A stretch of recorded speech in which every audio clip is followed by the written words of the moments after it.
Hello everyone, आज हम class 12th mathematics में सैम्पल क्वेश्चन पेपर सॉल्व करेंगे कोर मैथ्स का, जिसका कोड है 041।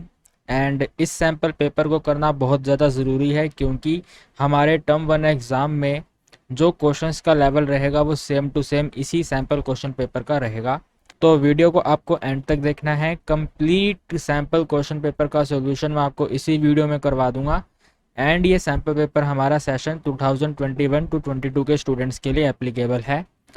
तो गाइज, आप जैसा कि देख पा रहे हैं यहाँ पे हमें टाइम दिया गया है 90 मिनट्स का, राइट। यानी कि 90 मिनट्स में हमें अपना पूरा क्वेश्चन पेपर सॉल्व करना है। और पूरा क्वेश्चन पेपर आपका 40 मार्क्स का रहेगा। 10 मार्क्स के आपके प्रोजेक्ट फाइल के हैं, तो आप उनको अपने स्कूल टीचर को अच्छी तरह से सबमिट कर देना, राइट। अब इसके बाद सैम्पल पेपर क्वेश्चन पेपर को टोटल 3 पार्ट्स में डिवाइड किया हुआ है, सेक्शन ए, बी और सी। और अगर आप ध्यान से देखेंगे तो सेक्शन ए में 20 एमसीक्यू दिए गए हैं, सेक्शन बी में भी 20 एमसीक्यू दिए गए हैं और सेक्शन सी में 10 एमसीक्यू दिए गए हैं। 20, 20 और 10 को ऐड करेंगे तो ये बनते हैं 50 एमसीक्यू, राइट। यानी कि पूरे क्वेश्चन पेपर में आपको 50 एमसीक्यू देखने को मिलेंगे। अब इसके बाद बोला जाता है कि आपको 20 में से सिर्फ और सिर्फ 16 अटैम्प्ट करने हैं, सिर्फ और सिर्फ 16 अटैम्प्ट करने हैं, सिर्फ और सिर्फ 8 अटैम्प्ट करने हैं। यानी कि इन 50 में से आपको टोटल 40 एमसीक्यू अटैम्प्ट करने हैं। अब यहाँ पे कुछ स्टूडेंट्स हमारे बहुत ज़्यादा इंटेलिजेंट होते हैं, तो वो सोचते हैं कि सर हम पूरा का पूरा क्वेश्चन पेपर ही सॉल्व करके आएंगे। गाइस, ऐसा बिल्कुल भी मत करना। सीबीएसई ने साफ साफ बोला है कि 20 में से 16 ही करने हैं, 16 से एक ऊपर 17 तक नहीं करना। कोई भी 16 क्वेश्चन आपको करने हैं। और कोई भी 16 क्वेश्चन करने का मतलब है आपको 4 क्वेश्चन सेक्शन ए से, 4 क्वेश्चन सेक्शन बी से एंड 2 क्वेश्चन सेक्शन सी से स्किप करने ही करने हैं, भले ही आपको क्वेश्चंस आते हों, ठीक है। इसके बाद आगे बोला जा रहा है कि अगर आपका कोई आंसर गलत हुआ तो उसकी कोई नेगेटिव मार्किंग नहीं है। एंड जितने भी क्वेश्चंस आप करेंगे वो सभी इक्वल मार्क्स कैरी करते हैं, यानी कि सभी क्वेश्चन 1-1 मार्क्स के हैं।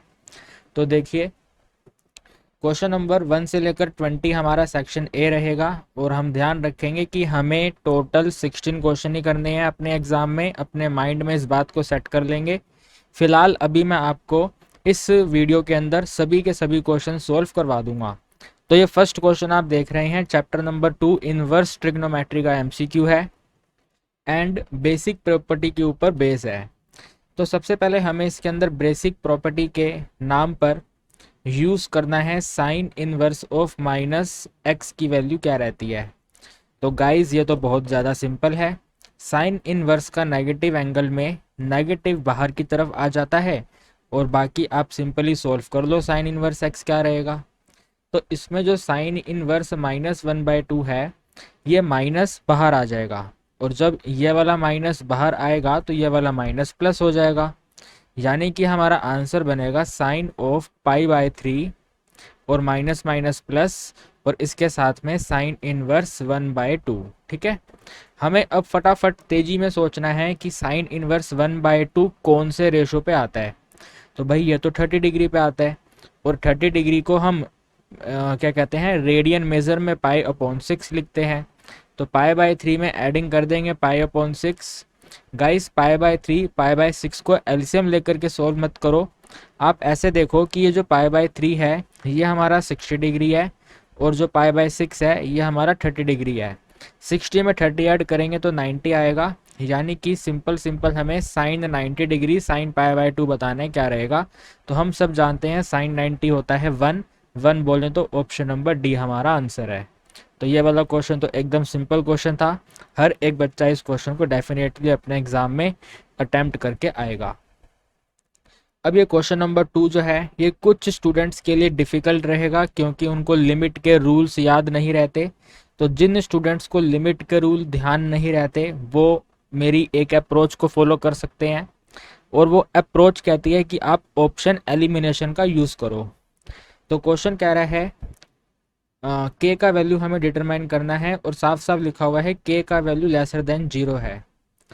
के का वैल्यू 0 से छोटा है। एंड गाइस, के का वैल्यू 0 से छोटे होने का मतलब है के का वैल्यू नेगेटिव है, ठीक है ना।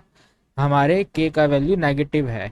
तो मेरी अप्रोच कहती है कि आप ऑप्शन में एक ऐसा ऑप्शन फाइंड करो जो नेगेटिव हो। तो देखो ऑप्शन डी तो पॉजिटिव है, गलत हो जाएगा। ऑप्शन नंबर बी पे हम स्टार मार्क करेंगे, नेगेटिव है। ऑप्शन नंबर ए में नेगेटिव तो है लेकिन साथ में पॉजिटिव भी दिया हुआ है, और क्वेश्चन साफ साफ कहता है कि पॉजिटिव वैल्यू तो लेनी ही नहीं है, यानी कि ऑप्शन ए भी गलत हो गया और ऑप्शन सी भी गलत हो गया। तो भाई 4 ऑप्शन है, 3 गलत हो गए, तो जो बचा वो आंसर है, ऑप्शन नंबर बी हमारा आंसर है। अब आप कहेंगे सर ये बेसिक मेथड से क्यों नहीं कर सकते? डेफिनेटली कर सकते हैं गाइस, कोई दिक्कत परेशानी नहीं आएगी।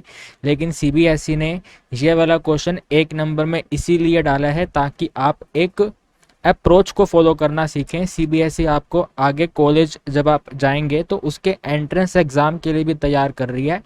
तो डेट इज़ वाई हम इसके अंदर बेसिक मेथड से इस क्वेश्चन को नहीं करेंगे, फटाफट से देखेंगे कि भाई के का वैल्यू नेगेटिव है, नेगेटिव ऑप्शन बी है, तो वो हमारा आंसर है। एंड गाइज अगर आपको ये क्वेश्चन का अप्रोच समझ आया है तो प्लीज़ वीडियो को लाइक करिएगा और अपने दोस्तों के साथ शेयर करिएगा। नाउ क्वेश्चन नंबर 3 में कहता है, चैप्टर नंबर 3 मैट्रिसेस का एमसीक्यू है कि कैपिटल ए जो है वो स्मॉल ए आई जे से मिलकर बना हुआ है, और कैपिटल ए जो है वो एक स्क्वायर मैट्रिक्स है जिसका ऑर्डर 2 है। भाई मेरे दिमाग में फटाफट से घंटी बजी, अगर ऑर्डर 2 है तो इसके टोटल 4 एलिमेंट आएंगे। एक तो आएगा A11, एक आएगा A12, एक आएगा A21 और एक आएगा A22। कंडीशन दिया हुआ है कि अगर I और J इक्वल होता है तो आंसर आप 0 ले लो। भाई I और J यहाँ पे 1 और 1 इक्वल है, यहाँ पे 2 और 2 इक्वल है, यानी कि ये भी आंसर 0 रहेगा, यहाँ पे भी आंसर 0 रहेगा। और अगर I और J इक्वल नहीं है तो क्या करेंगे, तो हम आंसर 1 ले लेंगे। तो A12 का आंसर 1 आ जाएगा और A21 का आंसर 1 आ जाएगा। मैट्रिक फॉर्मेशन करेंगे तो matrix A will be written as 0 1 1 0, ठीक है। बट क्वेश्चन कहता है कि आपको तो ए स्क्वायर बताना है, तो हमें ए स्क्वायर बताना है यानी कि 2 बार मल्टीप्लाई करना है।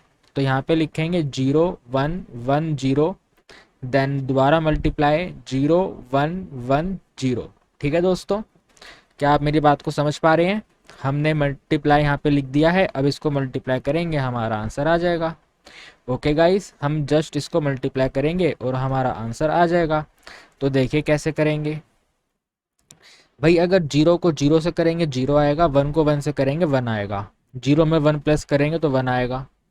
0 को 1 पे करेंगे 0 आएगा, 1 को 0 से करेंगे 0 आएगा, 0 प्लस 0 0 हो जाएगा।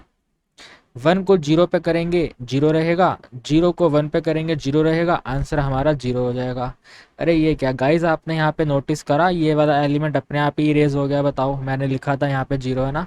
चलिए आगे बढ़ते हैं। फिलहाल 1 को 1 से करेंगे 1 आएगा, 0 को 0 से करेंगे 0 आएगा, यानी कि टोटल मिला के यहाँ पे 1 आएगा। तो गाइज ये तो एक आइडेंटिटी मैट्रिक्स आ गया। फिलहाल हमारे ऑप्शन में आई तो लिखा नहीं हुआ, तो हमारा आंसर आ गया इसका option number D, right. Option number D हमारे इस क्वेश्चन का करेक्ट आंसर है। देन क्वेश्चन नंबर 4 हम कह सकते हैं ये चैप्टर नंबर 4 डिटर्मिनेंट का एमसीक्यू है। एंड कंडीशन दिया हुआ है कि जो ए है वो एक सिंगुलर मैट्रिक्स है। गाइस सिंगुलर मैट्रिक्स का मतलब होता है इसका डिटर्मिनेंट 0 है।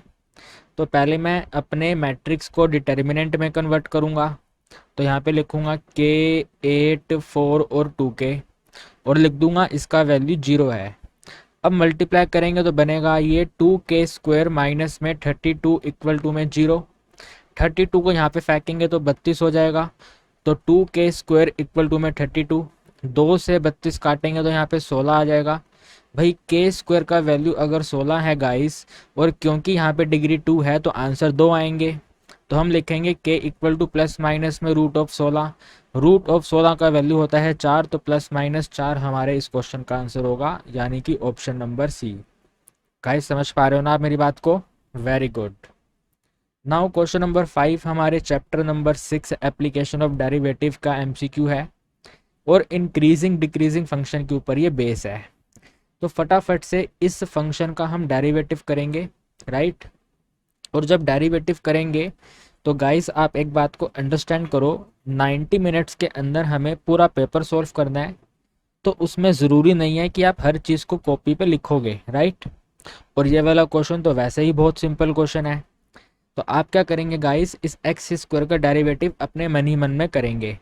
तो एक्स स्क्वायर का डेरिवेटिव आ जाएगा 2x, तो हम यहाँ पे 2x लिखेंगे एकदम सीधा। और यहाँ पे 4x का डेरिवेटिव करेंगे तो नेगेटिव साइन सेम रहेगा, 4x का डेरिवेटिव 4 आएगा। 6 की तरफ देखने की भी ज़रूरत नहीं है, कांस्टेंट का डेरिवेटिव 0 हो जाता है। क्रिटिकल वैल्यू को फाइंड करने के लिए इसको हम 0 से इक्वेट कर देंगे, तो हमारे x का वैल्यू यहाँ से 2 आ जाएगा गाइस। कितना आंसर आ जाएगा? 2 आंसर आ जाएगा। इसका मतलब नंबर लाइन पे देखेंगे तो यहाँ पे हमने लिख दिया 2। अब answer either right hand side का पोर्शन है और हमारे लेफ्ट हैंड साइड का पोर्शन है, और क्वेश्चन कह रहे हैं कि इंक्रीजिंग बताओ। तो हम यहाँ पे ले लेते हैं भाई x का वैल्यू 10 है। आपको याद होगा ना, बॉक्स मेथड के अंदर हम x का वैल्यू एज्यूम करते थे और साइन चेक करते थे, तो वही हम सेम यहाँ पे कर रहे हैं। तो x का वैल्यू 10 है और यहाँ पे ले लेते हैं x का वैल्यू 0 है। सर जी माइनस क्यों नहीं लिया? अरे गाइस हमें 2 से छोटा लेना है ना, तो जो 0 है वो डेफिनेटली 2 से छोटा नंबर है। तो अब आपको इन दोनों वैल्यू को अपने डेरिवेटिव में सब्सिट्यूट करना है। डेरिवेटिव यानी कि ये वाला 2 मल्टीप्लाई बाय x माइनस 4। तो अगर मैं वहाँ पे 10 पुट करूँगा तो ये बन जाएगा 2 0 20 माइनस में 4 यानी कि 16, और 16 एक पॉजिटिव क्वांटिटी है यानी कि यहाँ पे प्लस का साइन आ गया। 0 पुट करूँगा तो आएगा ये 0 माइनस में 4 यानी कि -4, और ये यहाँ पे नेगेटिव आ गया। गाइस सिंपल सिंपल आप देख पा रहे हैं कि ये वाला जो पॉजिटिव साइन है ये इंक्रीजिंग को रिप्रेजेंट कर रहा है, राइट। और अगर ये इंक्रीजिंग को रिप्रेजेंट कर रहा है तो हमारा आंसर बना भाई, हमारा 2 से ग्रेटर वैल्यू कोई रहेगी तो हमारा फंक्शन इंक्रीजिंग रहेगा, और कितना ग्रेटर रहेगा तो हमें मालूम नहीं है, तो यहाँ पे इन्फिनिटी आएगा। तो 2 से लेकर के इन्फिनिटी का इंटरवल हमारा आंसर होगा, यानी कि ऑप्शन नंबर बी। ठीक है गाइस, हमें अपने एग्जाम में डेफिनेटली ट्राई करना है कम से कम हमें लिखना पड़े। ओके चलिए गाइस, देखिए 7th क्वेश्चन भी हमारा डिटर्मिनेंट की प्रॉपर्टी पर बेस है। एंड क्वेश्चन कहता है अगर ए एक स्क्वायर मैट्रिक्स है जिसका ऑर्डर 3 है और साथ में डिटर्मिनेंट ए का वैल्यू -4 है, तो बताइए कि एडजॉइंट का वैल्यू क्या रहेगा। गाइस अगर हमारे मैट्रिक्स का ऑर्डर 3 है तो जो एडजॉइंट ए का डिटर्मिनेंट है, ये डिटर्मिनेंट ऑफ ए की पावर में 3 माइनस में 1 होगा। भाई डिटर्मिनेंट ऑफ ए है -4 और पावर में 2 आएगा। -4 की पावर 2 करेंगे 16, ऑप्शन डी हमारा आंसर हो जाएगा। बहुत ही ज़्यादा सिंपल क्वेश्चन है ये वाला, तो राइट है ना, सिंपल है ना ये वाला। आइए आगे बढ़ेंगे। क्वेश्चन नंबर 8 हमारा चैप्टर नंबर 1 से लिया हुआ है। एंड क्वेश्चन कह रहा है कि भाई एक रिलेशन आर है जो सेट ए से हमने बनाया हुआ है। रिलेशन आर के वैल्यूज़ हमें यहाँ पे दे रखे हैं और हमें बताना है कि हमें इनमें से कौन सा एक पेयर रिमूव करना चाहिए जिससे कि ये एक इक्विवेलेंस रिलेशन हो जाए। गाइस इक्विवेलेंस रिलेशन होने का मतलब है ये रिफ्लेक्सिव भी रहना चाहिए, ये सिमेट्रिक भी रहना चाहिए और ये ट्रांजिटिव भी रहना चाहिए। अगर हम रिफ्लेक्सिविटी की बात करेंगे तो हमारे सेट ए में 3 एलिमेंट हैं, यानी कि हमारे पास 1 1 भी होना चाहिए, 2 2 भी होना चाहिए और 3 3 भी होना चाहिए। तो देखो जरा यहाँ पे 1 1 भी है, 2 2 भी है और 3 3 भी है। और अगर हम सिमेट्रिक की बात करेंगे तो जैसे यहाँ पे ये 1 2 दिया हुआ है, तो हमें सिमेट्रिक इसको बनाने के लिए 1 2 के साथ में 2 1 लाना पड़ेगा। लेकिन ये क्वेश्चन कह रहा है कि क्या चीज़ हम इसमें से रिमूव करें। तो भाई आप इसमें से 1 2 रिमूव कर दो, ना रहेगा बांस ना बजेगी बांसुरी।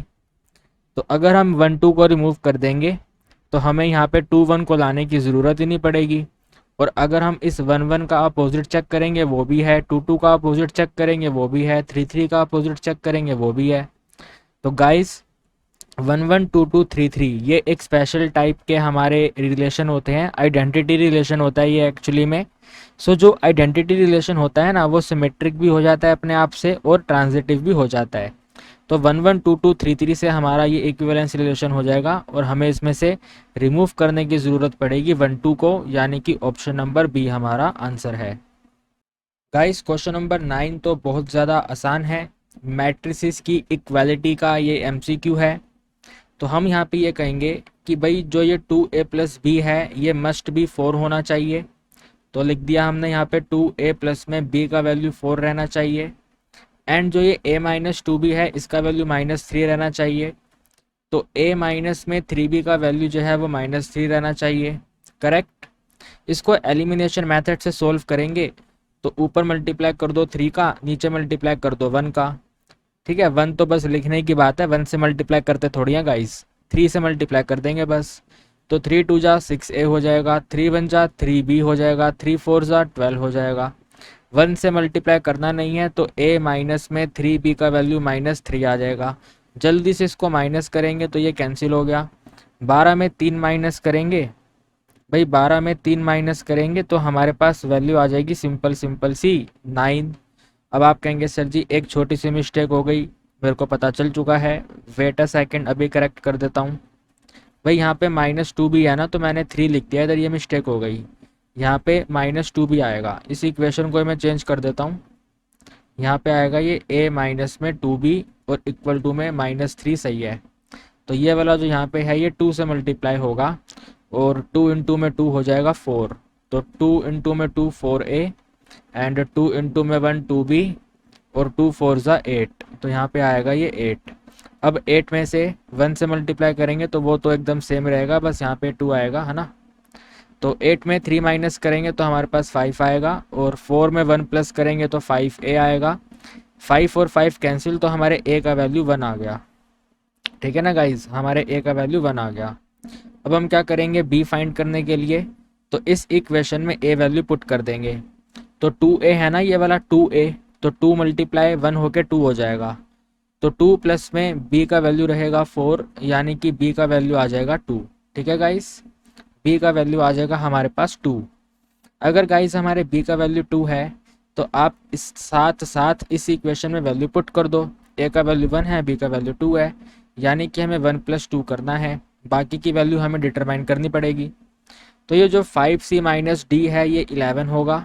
ठीक है ना, जो हमारा 5c माइनस में d है ये 11 होगा एंड 4c प्लस में 3d का वैल्यू 24 होगा। तो 4c प्लस में 3d का टोटल वैल्यू 24 होगा। इसको मल्टीप्लाई करेंगे 3 से, इसको मल्टीप्लाई करेंगे 1 से। 3 इंटू में 5 करेंगे तो हमारे पास 15c आ जाएगा, 3 इंटू 1 करेंगे तो 3d आ जाएगा, 3 इंटू 11 करेंगे तो 33 हो जाएगा। कितना सिंपल है ये तो, 1 से मल्टीप्लाई करने की नीड है नहीं, सेम टू सेम लिख देंगे। 4c प्लस में 3d इज इक्वल टू में 24। ठीक है गाइस, इनको एडिंग कर दो जरा, ये 3d कैंसिल हो गया, यहाँ पे आ गया 19c और यहाँ पे आ गया 57। 19 के टेबल पे 57 हमारा कैंसिल हो जाएगा 3 पे। कितने पे कैंसिल हो जाएगा? 3 पे। तो हमारे c का वैल्यू भी आ गया है 3। ठीक है, इसके बाद अब आप इस इक्वेशन के अंदर सब्सिट्यूट कर दो 3। तो ये है यहाँ पे 5c, 5 इंटू 3 हो जाएगा 15। 15 में d माइनस करेंगे, वैल्यू है 11। भाई माइनस डी को यहाँ पे फेंकेंगे प्लस हो जाएगा, 11 को यहाँ पे फेंकेंगे माइनस होने के बाद 4 आ जाएगा, यानी कि हमारे डी का वैल्यू आ गया 4। अब आप यहाँ पे सी का वैल्यू पुट कर दो, तो सी का वैल्यू है माइनस सी पुट करना है, तो ये आएगा -3। और फिर डी का वैल्यू 4 है तो यहाँ पे 2 इंटू में 4 आएगा, तो 2 इंटू में 4 हमारा 8 हो जाएगा। 1 + 2 को सोल्व करेंगे 3 रहेगा, 3 और 3 हमारा कैंसिल हो जाएगा, आंसर हमारा 8 रहेगा। 8 बोलें तो ऑप्शन नंबर ए हमारा आंसर है। ठीक है दोस्तों, समझ आ रही है आपको बातें? शाबाश, वेरी वेरी गुड। आइए करते हैं क्वेश्चन नंबर 10। तो देखिए गाइस, क्वेश्चन नंबर 10 हमारा chapter number 6 tangent and normal पर बेस है। और क्वेश्चन कहता है the point eight which normal, question normal के बारे में बात कर रहा है। नॉर्मल टू द कर्व, ये हमें कर्व दिया हुआ है और ये कंडीशन दिया हुआ है कि x का वैल्यू ग्रेटर देन 0 रहेगा। ठीक है, x का वैल्यू ग्रेटर देन 0 रहेगा। ग्रेटर देन 0 का मतलब है जो भी हम x का वैल्यू फाइंड करेंगे वो पॉजिटिव आएगा। तो गाइज याद है, मैंने आपको अभी थोड़ी देर पहले ऑप्शन एलिमिनेशन सिखाया है कि हमारा x जो है वो पॉजिटिव रहेगा। पॉजिटिव रहेगा तो ये तो हो नहीं सकता ना, इसमें तो प्लस माइनस दोनों हैं। ये तो डेफिनेटली नहीं हो सकता क्योंकि इसके अंदर माइनस है। तो ए और डी हमारे में से कोई एक आंसर आएगा। ठीक है, क्योंकि वहाँ पे दोनों ही x हमारे पॉजिटिव हैं। तो हमें क्वेश्चन को सोल्व करना पड़ेगा। अब आगे रीड करते हैं। पॉजिटिविटी के बाद बोला जा रहा था कि जो नॉर्मल है वो परपेंडिकुलर है इस लाइन के। देखो क्वेश्चन ने हमें कंफ्यूज करने की कोशिश की है। आप इस तरह के क्वेश्चन के लिए ना हमेशा डायग्राम बना लिया करो। तो मान लो ये छोटा सा हमने कर्व बनाया, यह कर्व रिप्रेजेंट कर रहा है x प्लस में 1/x को, और इस कर्व के ऊपर मैंने इस तरह से करके ये टेंजेंट लाइन बना दी। ठीक है, कर्व के ऊपर ये हमारी टेंजेंट लाइन है। और क्वेश्चन कह रहा है इस मतलब क्वेश्चन नहीं कह रहा, हम जानते हैं कि टेंजेंट लाइन के अगर हमें कोई परपेंडिकुलर लाइन बनानी है तो वह ऐसे बनेगी जिससे कि इनके बीच में यहाँ पे 90 डिग्री का एंगल हो जाएगा, राइट। अब क्वेश्चन कह रहा है ये जो टेंजेंट लाइन है ना, ये जो टेंजेंट लाइन है, ये टेंजेंट लाइन परपेंडिकुलर है इस लाइन के। तो मुझे आप एक बात बताओ गाइस, अगर हमारी perpendicular line, normal line perpendicular है इस लाइन के, और हम जानते हैं ये जो हमारी नॉर्मल होती है ये टेंजेंट के परपेंडिकुलर होती है, तो क्यों ना इस लाइन को यहीं पे ले लिया जाए। ये लाइन हमें दे रखी है 3x माइनस में 4y माइनस में 7 इक्वल टू 0। अब आप में से कुछ स्टूडेंट कहेंगे सर आप ऐसा नहीं कर सकते क्योंकि परपेंडिकुलर का मतलब है ये लाइन यहाँ पे आएगी, तो आप यहाँ पे बना लो, कोई समस्या वाली बात नहीं है।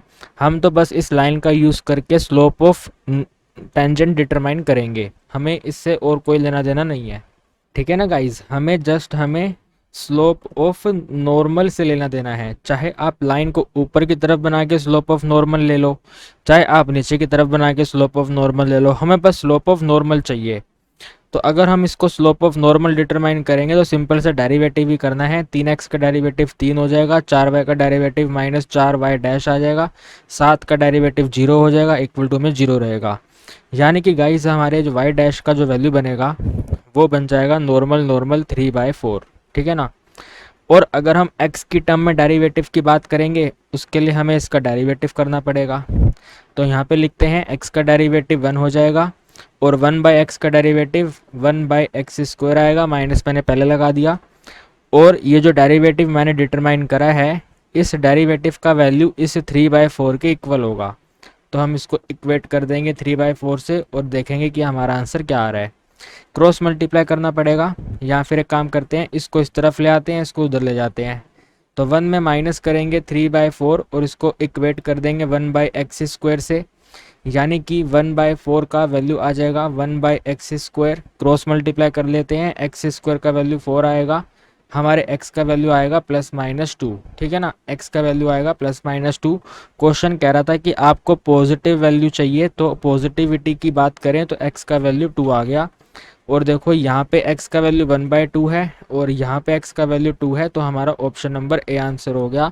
हम जो 5/2 है वो डिटरमाइन नहीं करेंगे, अगर आपका मन करे तो आप लोग डिटरमाइन कर लेना, बट हम जो एक सुंदर सी अप्रोच होती है उस अप्रोच को फॉलो करते हुए हम इस क्वेश्चन का ऑप्शन ए टिक कर देंगे और आगे बढ़ जाएंगे।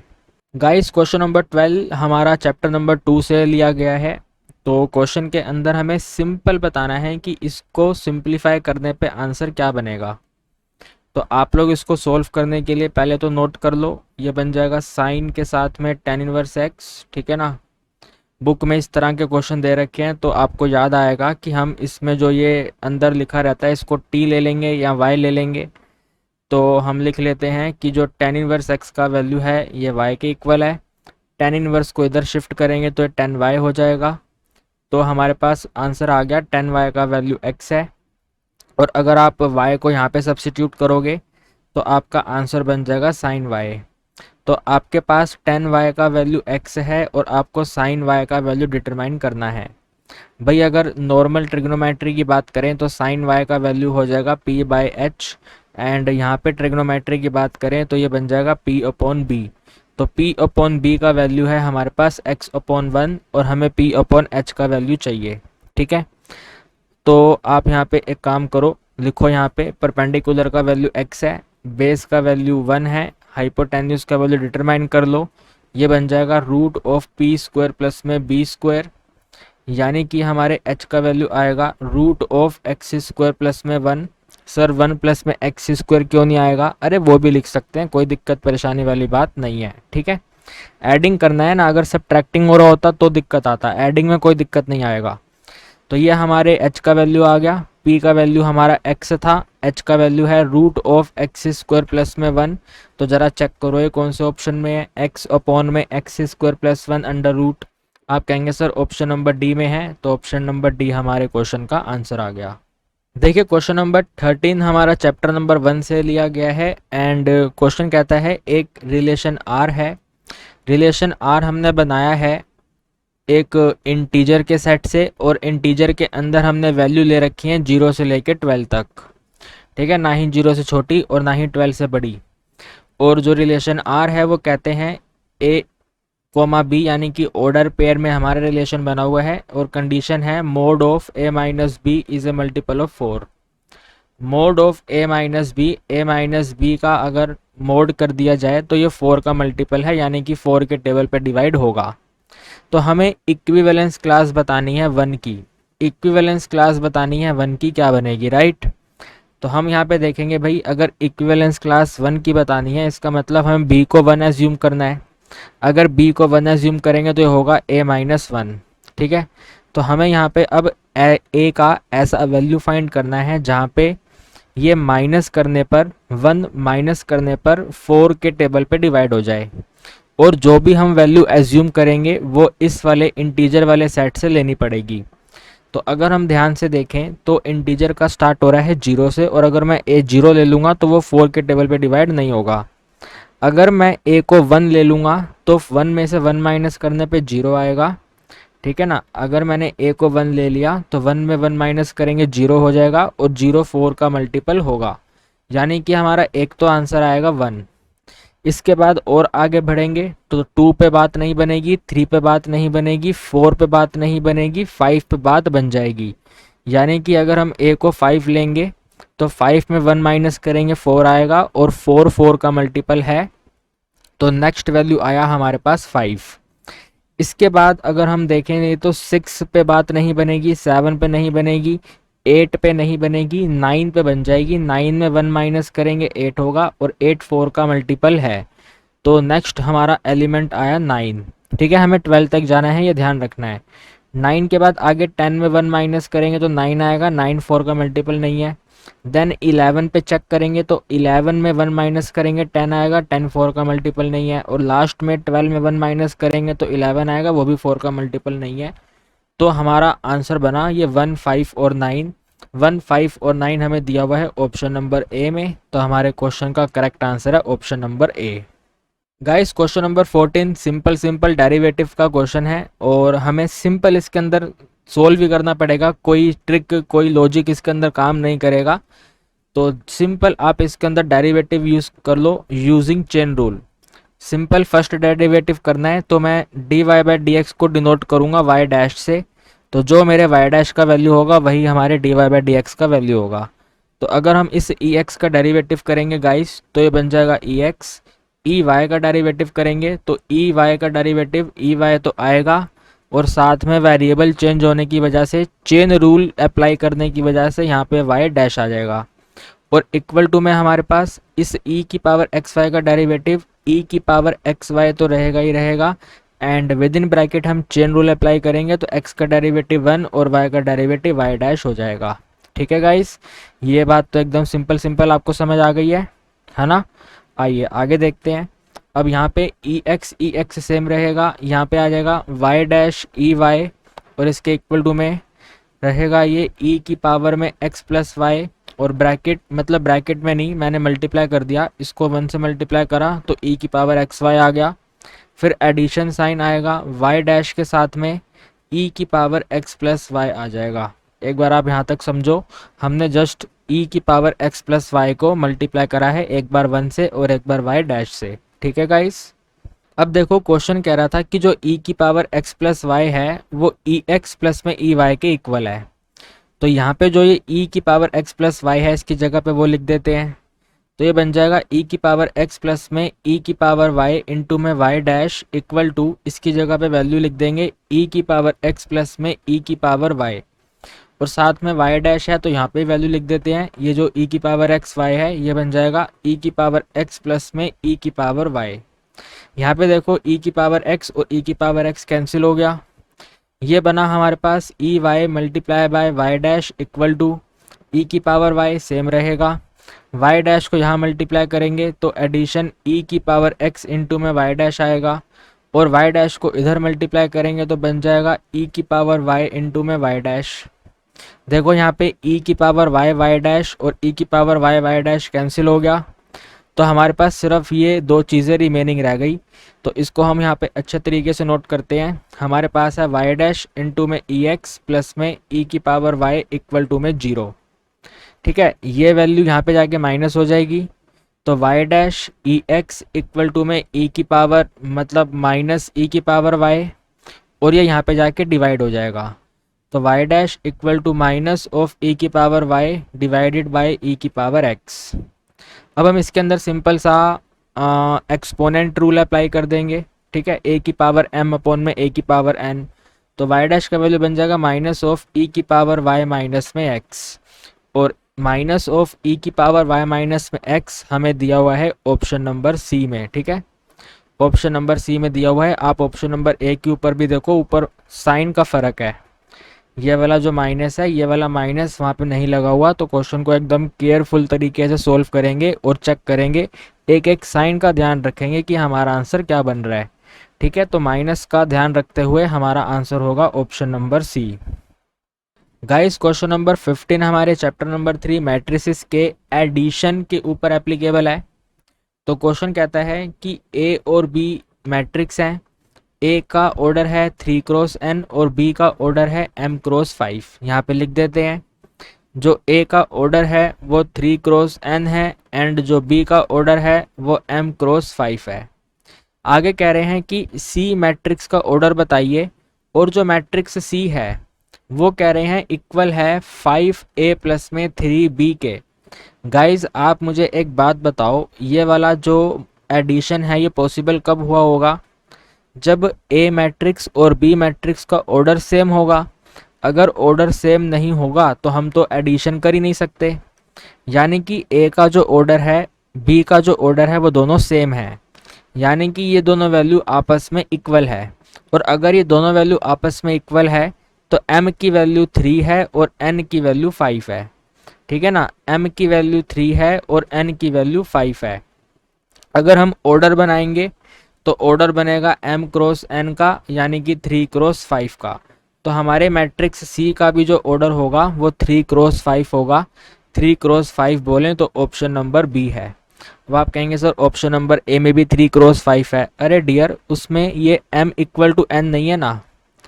ठीक है ना, m और n इक्वल थोड़ी है, m का वैल्यू 3 है, n का वैल्यू 5 है, इक्वल थोड़ी है। ठीक है, अलग अलग वैल्यू है। 3 क्रॉस 5 ऑप्शन नंबर बी हमारा आंसर है। गाइस क्वेश्चन नंबर 16 हमारा डबल डिफरेंशिएशन के ऊपर बेस है, सेकंड ऑर्डर डेरिवेटिव का क्वेश्चन है। जल्दी फटाफट से डेरिवेटिव करेंगे। तो मैं पहले डेरिवेटिव को y डैश लिखूंगा, तो y डैश इक्वल टू में 5 will be same cos x का derivative negative of sine x। ठीक है ना, फिर negative of 3 will be same sine x का derivative will be cos x, and then derivative करेंगे डबल, तो negative of 5 will be same sine x का derivative cos x, and negative of 3 will be same cos x का derivative negative sine x होता है, तो negative इसको positive कर देगा और यहाँ पे आ जाएगा साइन x। जरा आप ध्यान से देखो, अगर मैं इसमें से माइनस का साइन कॉमन ले लूँ तो ये बनेगा हमारा y dash equal to minus sine common with bracket आएगा 5 कोस x माइनस में 3 साइन x। भाई कितना सिंपल है ये तो, है ना। इससे सिंपल क्या हो सकता है? तो आप एक काम करो, काम क्या करो, आप क्वेश्चन में देखो, ये जो 5 कोस x माइनस में 3 साइन x है ये y के इक्वल है, तो 5 कोस x और माइनस में 3 साइन x y के इक्वल है, तो ये आ गया माइनस में y। तो जो y डैश का आंसर है वो माइनस ऑफ y के इक्वल है। माइनस ऑफ y बोले तो ऑप्शन नंबर ए के इक्वल है, तो ऑप्शन नंबर ए हमारे क्वेश्चन का आंसर आ गया। गाइस क्वेश्चन नंबर 17 हमारे डिटर्मिनेंट चैप्टर के एडजॉइंट ऑफ मैट्रिक्स के ऊपर बेस है। तो हम देख पा रहे हैं कि जो हमारा मैट्रिक्स ए है वो 2 क्रॉस 2 ऑर्डर का है। 2 क्रॉस 2 ऑर्डर का एनसीईआरटी में एक डायरेक्ट फॉर्मूला दिया हुआ है कि आप प्रिंसिपल डायगोनल का वैल्यू को चेंज कर दो, तो ये 7 और 2 को चेंज कर दो, 7 और 2 ऐसे हो जाएगा, एंड रिमेनिंग जो वैल्यूज हैं उनके साइन चेंज कर दो, तो ये प्लस का 5 माइनस 5 हो जाएगा, माइनस 11 हमारा प्लस 11 हो जाएगा। हमें बताना है एडजॉइंट ए का ट्रांसपोज, तो ये आपके एडजॉइंट ए का वैल्यू है, इसका ट्रांसपोज कर दो। जब आप इसका ट्रांसपोज करोगे तो ये जो हमने रो में लिखा हुआ है इसको कॉलम में नोट करना है, तो 7 माइनस 5 हो जाएगा। ये 11 और 2 हमारी रो 2 है, ये कॉलम 2 हो जाएगी, 11 और 2 हो जाएगा, तो 7 माइनस 5 11 2 हम देख पा रहे हैं ऑप्शन सी में लिखा हुआ है, तो वही हमारे क्वेश्चन का आंसर है। Guys question number 18 tangent normal का क्वेश्चन है और ये बहुत ही फेवरेट क्वेश्चन है सीबीएसई का। इन टाइप के क्वेश्चन के अंदर आपको ध्यान रखना होता है जो भी यहाँ पे पैरेलल के बाद में लिखा होता है, जैसे यहाँ पे वाई एक्सिस है तो आप सीधा सीधा इस इक्वेशन के अंदर आप y को 0 पुट कर दो। अगर आप इक्वेशन के अंदर y को 0 पुट करोगे तो डियर आपका आंसर बनेगा x²/9 एडिशन y का वैल्यू 0 है तो 0² डिवाइडेड बाय 16 इक्वल टू में 1, 0 का स्क्वायर 0, ये बिलो यहाँ पे कैंसिल हो जाएगा, यानी कि x²/9 का वैल्यू होगा 1 और वी कैन से x² का वैल्यू होगा 9 और वी कैन से x का वैल्यू होगा ±3। तो y का वैल्यू 0 है, x का वैल्यू ±3 है, तो आंसर होगा +-3, 0 और ये हमें दिया हुआ है ऑप्शन नंबर सी में। ठीक है, अब अगर एग्जाम में आपको पैरेलल टू x एक्सिस लिखा हुआ आए तो आप उसके अंदर x को 0 सब्सिट्यूट करोगे एंड आप मुझे कमेंट सेक्शन के अंदर बताइए अगर हम x को 0 सब्सिट्यूट करेंगे तो हमारा आंसर क्या होगा। ठीक है, जल्दी से कमेंट सेक्शन में बताइए इसका आंसर क्या बनेगा। नाउ क्वेश्चन नंबर 19 जो है ये भी हमारे डिटर्मिनेंट चैप्टर का ही है। क्वेश्चन कहता है जो a का डिटर्मिनेंट है वो -7 है और ये जो स्मॉल a i j हैं वो हमारे 3x3 के मैट्रिक्स का ऑर्डर है और साथ में लिखा हुआ है अगर हम ये ai2 और कैपिटल ai2 को i को 1 से लेकर 3 सब्सिट्यूट करेंगे तो इनका वैल्यू बताइए क्या बनेगा। Where A I J, capital A आई जे जो है वो कोफैक्टर है। गाइस देखो मेरे को तो क्वेश्चन को पढ़ के ऐसा लग रहा है कि हम जो डिटर्मिनेंट का एक्सपेंशन ओपन करते हैं ना ये उससे रिलेटेड है, क्योंकि कोफैक्टर और एलिमेंट का मल्टीप्लिकेशन तो उसके अंदर ही होता है। आइए फिर भी चेक कर लेते हैं। देखो ये क्वेश्चन जो है 3x3 का है तो 3x3 के अंदर टोटल 9 एलिमेंट होते हैं। यहाँ पे a1 1 होता है, यहाँ पे a1 2 होता है, यहाँ पे a1 3 होता है, यहाँ पे a2 1 होता है, यहाँ पे a2 2 होता है, यहाँ पे a2 3 होता है, यहाँ पे a3 1 होता है, यहाँ पे a3 2 होता है और यहाँ पे a3 3 होता है। अगर हम इसके अंदर i को पहले 1 सब्सिट्यूट करेंगे, i को 1 सब्सिट्यूट करेंगे तो वैल्यू बन जाएगी a12 और कैपिटल A12। ठीक है, ये वाला वैल्यू कैसे आया, मैंने अपने i को 1 सब्सिट्यूट करा, फिर इस वाले समेशन का मतलब है एडिंग करना तो एडिंग कर दिया और i को 2 पुट करना है, i को 2 पुट करेंगे तो स्मॉल a22 और फिर साथ में कैपिटल A22। देखो सिर्फ i ये लिखा हुआ है ना, i की जगह पे पुट करना है खाली, फिर इसमें एडिंग करेंगे और 3 पुट करेंगे तो A32 और कैपिटल A32। अब आप यहाँ पे देखो A12 है, A22 है, A32 है, तो A12 है, A22 है, A32 है, तो ये कॉलम 2 है। ठीक है, कॉलम 2 के साथ में आपने कॉलम 2 के ही कोफैक्टर ले रखे हैं, ये capital A12, capital A22, capital A32 cofactor हैं। तो अगर आप कॉलम 2 के एलिमेंट के कोरोस्पोंडिंग कोफैक्टर का यूज़ करके एडिंग करोगे गाइस तो ये तो डेफिनेटली डिटर्मिनेंट ऑफ ए के इक्वल होगा और अगर ये डिटर्मिनेंट ऑफ ए के इक्वल होगा तो वो -7 है, तो -7 हमारे क्वेश्चन का आंसर होगा, यानी कि ऑप्शन नंबर बी हमारा आंसर बनेगा। गाइस क्वेश्चन नंबर 18 तो बहुत ज़्यादा सिंपल क्वेश्चन है, चेन रूल का यूज़ करेंगे एंड इस क्वेश्चन का आंसर हमारा डेफिनेटली आ जाएगा। पहला डेरिवेटिव फाइंड करना है तो उसको हम y डैश लिखेंगे, y डैश इक्वल टू सबसे पहले log का डेरिवेटिव करेंगे तो 1/x होगा, यानी कि 1/cos के साथ में एंगल EX आएगा। फिर इस cos का डेरिवेटिव करेंगे तो ये नेगेटिव ऑफ साइन x होगा और एंगल हमारा EX आएगा तो साइन EX आ गया, और फिर जब EX का डेरिवेटिव करा तो सिंपल EX आ गया, ये हमारे क्वेश्चन का आंसर बनेगा। इसको थोड़ा सिंप्लीफाई करेंगे तो ये वाला माइनस और ये वाला EX हम लिख देते हैं पहले -EX। ठीक है, यहाँ पे साइन का एंगल और कोस का एंगल सेम है तो साइन बाय कोस 10 हो जाएगा, तो EX के साथ में यहाँ पे लिख देंगे 10EX, तो हमारे क्वेश्चन का आंसर बनेगा EX नेगेटिव इंटू 10EX और ये हमें दिया हुआ है ऑप्शन नंबर डी में, तो हमारे क्वेश्चन का आंसर आ गया option number D. Then guys question number 19 जो है आपका बहुत ही सिंपल क्वेश्चन है, एलपीपी के ऊपर बेस है। ठीक है, और क्वेश्चन के अंदर आपको ये एक z वैल्यू दिया हुआ है, ऑब्जेक्टिव फंक्शन दिया हुआ है 3x + 9y मैक्सिमम, राइट, और हमें वही बताना है कि मैक्सिमम वैल्यू किस वाले पॉइंट पर बनेगी, राइट, किस वाले पॉइंट पर हमारी मैक्सिमम वैल्यू बनेगी। तो आप जरा यहाँ पे देखिए, क्वेश्चन में ये लिखा हुआ है कि गिवन द शेडेड रीजन, बस इन्होंने शेड करके नहीं दिया हुआ। तो अगर आपके एग्जाम में ऐसा लिखा हुआ है कि given the shaded region but shade given नहीं है, तो आप इनको ध्यान से देखना कि इन्होंने पॉइंट्स कौन कौन से मेंशन किए हुए हैं। ठीक है, पॉइंट्स कौन कौन से मेंशन है। तो देखो, एक तो भाई रीजन ये वाला है, और एक रीजन ये वाला है, और एक रीजन ये वाला है, ये 3 रीजन है। ठीक है, एक ये छोटा सा ये वाला भी रीजन है। बट आप देखो पॉइंट के नेम कहाँ पे मेंशन किए हुए हैं। देखो यार, पॉइंट तो ये भी लिखा हुआ है, पॉइंट तो ये भी लिखा हुआ है, लेकिन इसका नेम नहीं लिखा हुआ। जैसे देखो, पॉइंट तो ये भी है, तो पॉइंट के साथ में इसका नाम डाला हुआ है कि भाई ये सी पॉइंट है। पॉइंट तो ये वाला भी है, और इसके साथ में यहाँ पे नाम डाला हुआ है कि भाई ये डी पॉइंट है। ठीक है, पॉइंट तो ये भी है, नाम डाला हुआ है देखो यहाँ पे, इसके साथ ये ए पॉइंट है, राइट। तो इसी तरह से आपको अपने एग्जाम में भी चेक करना है। इन्होंने अगर शेडिंग रीजन बोला हुआ है और अगर शेड नहीं दे रखा, तो डेफिनेटली इन्होंने वहाँ पर क्या कर रखा होगा, यस, पॉइंट्स के नेम रखे होंगे। तो पॉइंट्स के नेम रखे हैं, तो देखो आप, ये वाला जो है रीजन बनेगा हमारा ए बी सी डी करके। ठीक है, ये वाला रीजन आएगा ए बी सी डी करके। तो ए पॉइंट है 0 और 10, तो एक पॉइंट आ गया हमारे पास 0 और 10। ठीक है, ए पॉइंट है हमारे पास 0 और 10। फिर इसके बाद बी पॉइंट है हमारे पास 5 और 5। अरे डायग्राम में देख रहे हो ना, ये रहा बी पॉइंट 5 और 5। फिर ये सी वाला पॉइंट आएगा 15 और 15। ठीक है, फिर हमारा डी पॉइंट आएगा 0 और 20। तो हमें इन चारों पॉइंट को अपने इस ऑब्जेक्टिव फंक्शन में पुट करना है। तो 0 पुट करेंगे और 10 पुट करेंगे, तो 3 इंटू में 0 0, 9 इंटू में 10 विल बी 90। तो इसका वैल्यू आ गया 90। 5 पुट करेंगे तो 5 3 ज़ा 15, 9 5 ज़ा 45, और 15 और 45 विल बी 60।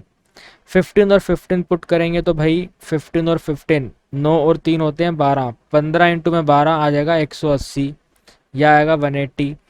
और 0 और 20 पुट करेंगे तो 3 0 जा 0, 20 इंटू में 9 180। तो यहाँ पे आंसर आएगा हमारा 180। तो हमें बताना है कि कौन कौन से पॉइंट मैक्सिमम शो कर रहे हैं।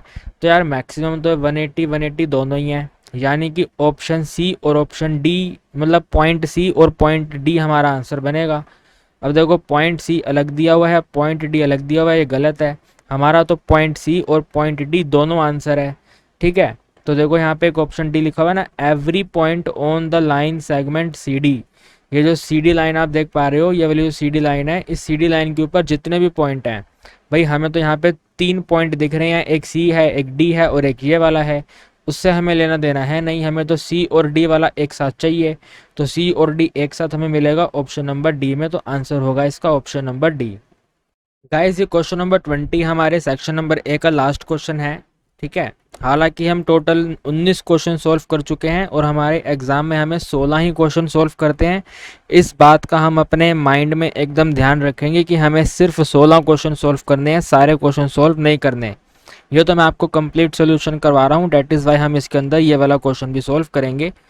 तो ये क्वेश्चन कह रहा है द लीस्ट वैल्यू। गाइस, आपको लीस्ट वैल्यू पढ़ करके माइंड में आना चाहिए कि क्वेश्चन जो है वो एब्सोल्यूट मिनिमम का क्वेश्चन है, राइट।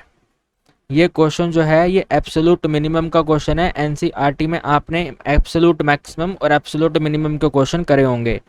तो एब्सोल्यूट मिनिमम का क्वेश्चन का जब आपने पढ़ा होगा, तो उसका कंसेप्ट कहता है कि जस्ट आप इसका डेरिवेटिव करो, क्रिटिकल वैल्यू फाइंड करो। क्रिटिकल वैल्यू फाइंड करने के साथ में इस इंटरवल के पॉइंट ले लो और चेक करो कहाँ पर आंसर मिनिमम है, मतलब कहाँ पे आंसर लीस्ट है, छोटा है। तो सबसे पहले इसका अगर हम डेरिवेटिव करेंगे गाइस, तो 2 cos x है, डेरिवेटिव हो जाएगा -2 sin x। फिर है साथ में प्लस x, तो वो हो जाएगा +1 और इक्वल टू में 0। ठीक है, ये +1 इधर आके माइनस हो जाएगा, तो -2 sin x इक्वल टू में -2 sin x इक्वल टू में -1, यानी कि हमारे sin x का वैल्यू आ जाएगा 1/2। अगर हम 1/2 रेशो 0 से π/2 पे चेक करेंगे, तो हमारा आंसर 30 डिग्री आएगा। 30 डिग्री बोले तो π/6 आएगा। तो ये मैंने यहाँ पे एक नंबर लाइन बनाई, यहाँ पर बनाया मैंने π/6, और ये क्लोज इंटरवल में दिया हुआ है, तो 0 से स्टार्टिंग करनी है और π/2 तक जाना है। तो इन तीनों वैल्यू पर हम अपने फंक्शन का वैल्यू चेक करेंगे। डबल डेरिवेटिव बिल्कुल भी नहीं करना, डायरेक्ट फंक्शन की वैल्यू चेक करनी है। तो एक तो f ऑफ 0 चेक करना है, एक हमें f ऑफ π/6 चेक करना है। और एक हमें f of pi by 2 check करना है। जीरो पुट करेंगे तो बनेगा 2 multiply by cos zero, 2 multiply cos zero plus में जीरो, कोस जीरो का वैल्यू 1 होता है, यानी कि 2 इंटू में 1 प्लस में जीरो, तो वैल्यू आ जाएगा 2। पाई बाय 6 पुट करेंगे तो 2 इंटू में कोस पाई बाय 6 प्लस में एक्स की जगह पर भी पाई बाय 6। ठीक है, ये जो कोस पाई बाय 6 का वैल्यू है यानी कि कोस ऑफ 30 डिग्री, तो ये होता है √3/2। तो 2 मल्टीप्लाई बाय √3/2 में एडिंग कर देंगे पाई बाय 6, राइट। ये 2 से 2 कैंसिल, तो आंसर बनेगा √3 प्लस में पाई बाय 6। और अगर पाई बाय 2 को चेक करेंगे तो ये बनेगा 2 cos pi by 2, 2 cos pi by 2 addition में pi by 2, 2 cos pi by 2 यानी कि 2 कोस 90, 2 कोस 90 में कोस 90 जीरो हो जाएगा, तो जीरो का मतलब है ये वाला वैल्यू यहाँ पे बिल्कुल ही फिनिश हो जाएगा, रिमेनिंग रह जाएगा पाई बाय 2। नाउ गाइज हमें डिसाइड करना है कि पाई बाय 2 छोटा वैल्यू है या पाई बाय 6 प्लस में √3 छोटा वैल्यू है, उसी के अकॉर्डिंग हमारा आंसर आएगा। और आप देख सकते हैं कि हमारे ऑप्शन में दोनों ही वैल्यूज एग्जिस्ट कर रही हैं, राइट। और एक 2 भी लिखा हुआ है, हमें तो मालूम नहीं भैया, क्या पता 2 ही छोटा नंबर आ जाए, है ना। तो हमें चेक करना है कि भाई कैसे पता करें। तो आप यहाँ पे एक काम करो, ऐसे लिखो कि जो पाई का वैल्यू होता है वो 3.14 होता है इन न्यूमेरिकल टर्म्स। ठीक है, क्लास 10th का कंसेप्ट आ गया, 3.14 ले लिया करते थे, राइट। और इसी के साथ में आप ऐसे देखो कि डिग्री मेजर के कंसेप्ट के अंदर पाई का वैल्यू रहता है 180 डिग्री, यानी कि 180 डिग्री की जगह पे हम 3.14 लिख सकते हैं। ठीक है ना गाइज, 180 डिग्री की जगह पे हम 3.14 लिख सकते हैं। और पाई बाय 2 का मतलब है 90 डिग्री। ठीक है, पाई बाय 2 का मतलब है 90 डिग्री, 90 डिग्री जो है वो 180 डिग्री का हाफ होता है, तो ये बन जाएगा 3.14 divided by 2, 3.14 divided by 2, 3.14 divided by 2 करेंगे, यानी कि पहले यहाँ पे 1 आएगा, फिर यहाँ पे 1 के साथ में 0.5 आएगा और फिर 7 आएगा, 1.57 वैल्यू आ गया। तो डेफिनेटली 2 तो आंसर नहीं है, क्योंकि 1.57 छोटा वैल्यू है। अब आप यहाँ पे देखो √3 का वैल्यू होता है 1.73, 1.73 के साथ में इस पाई बाय 6 का वैल्यू भी पुट करेंगे और वो वैल्यू यहाँ से निकाल लेंगे। लेकिन आप मेरी एक बात समझो, ये वाला वैल्यू 1.73 है और ये वाला वैल्यू 1.57 है। भाई 1.73 ही अकेला 1.57 से ग्रेटर है, हमें क्वेश्चन में मिनिमम चाहिए, तो मिनिमम तो यार 1.57 हो गया ना। भाई 1.73 अकेला ही 1.57 से बड़ा है, और अगर आप इसके अंदर इसका वैल्यू यहाँ पे लिख भी दोगे तो भी टोटल वैल्यू 1.57 से बड़ी हो जाएगी, यानी कि हमारे क्वेश्चन का आंसर बनेगा ये वाला। ठीक है, ये वाला लीस्ट वैल्यू है। और ये लीस्ट वैल्यू कितनी आई है हमारी, लीस्ट वैल्यू कितनी आई है हमारी, ये पाई बाय 2 आई है, क्योंकि वहाँ पे 1.57 तो लिखा नहीं हुआ, वहाँ पे तो पाई बाय 2 लिखा हुआ है। तो ये पाई बाय 2 हमारा आंसर है, यानी कि ऑप्शन नंबर सी। ठीक है, एग्जाम में इस वाले क्वेश्चन को आप अपने माइंड में सेट कर लो गाइस, इस लेवल का क्वेश्चन आ सकता है। ठीक है, ये वाला कंसेप्ट आप एक छोटा सा याद रखना, ओके गाइस। और √3 का वैल्यू तो आपको याद ही रहता है 1.73, और कोई दिक्कत आएगी नहीं कहीं पे भी। तो हमने टोटल 20 क्वेश्चन कर लिए हैं आपके साथ, एंड ध्यान रखिएगा 20 क्वेश्चन में से 16 क्वेश्चन हमें अटैम्प्ट करने हैं। तो जिस बच्चे को इस क्वेश्चन के अंदर हल्का फुल्का डाउट है, तो मैं उसको सजेस्ट करूंगा कि भाई आप जो 4 क्वेश्चन स्किप करोगे ना, जो हमें 4 क्वेश्चन स्किप करने हैं, उन 4 क्वेश्चन में से एक क्वेश्चन ये वाला रखना। ठीक है, इस वाले क्वेश्चन को आप लोग फटाफट से, मतलब इस वाले क्वेश्चन को आप स्किप कर देना, फटाफट कुछ नहीं, बस इस क्वेश्चन को आप अपने एग्जाम में स्किप कर देना। ठीक है गाइस, आइए करते हैं अब सेक्शन बी। देखिए गाइस, सेक्शन बी में भी साफ साफ लिखा हुआ है कि सिर्फ और सिर्फ 16 क्वेश्चन ही अटैम्प्ट करने हैं, 16 से एक भी ज़्यादा कोई क्वेश्चन अटैम्प्ट नहीं करना, राइट। सो 21 से लेकर 40 हमें सेक्शन बी में क्वेश्चन दिए गए हैं, और जो ये आप देख रहे हैं 21 क्वेश्चन है, चैप्टर नंबर 1 का है। क्वेश्चन कहता है द फंक्शन R2R, आर का मतलब ये है भैया इसका डोमेन भी आर है और इसका को डोमेन भी आर है, रियल नंबर और रियल नंबर है। ठीक है, और कहते हैं कि जो फंक्शन है वो x की पावर 3 है, तो हम फंक्शन f(x) को y लिख लेते हैं। सो y इज इक्वल टू में x की पावर 3। इसके बाद हम इस r में से कोई भी 3 वैल्यू एज्यूम कर लेते हैं, भाई -1 ले लिया, 0 ले लिया और 1 ले लिया। ठीक है, और देखते हैं अगर मैंने x का वैल्यू -1 लिया तो y कितना आ रहा है। तो अगर मैं x का वैल्यू -1 करूँगा, -1 का 3 कर देंगे, so it will become y is equal to -1। यानी कि इसके कोडोमेन में से जो रेंज निकलेगा -1 का जो इमेज निकलेगा वो -1 रहेगा। करेक्ट। इसके बाद हमें 0 सब्स्टिट्यूट करना है, तो अगर हम x की वैल्यू 0 पुट करेंगे तो ये हो जाएगा 0⁻3, टोटल वैल्यू आपका 0 रहेगा। यानी कि 0 की इमेज भी सिर्फ एक ही है, यूनिक इमेज है, 0 है। इसी तरह गाइस अगर हम 1 पुट करेंगे तो 1⁻3 करना पड़ेगा तो 1 रहेगा।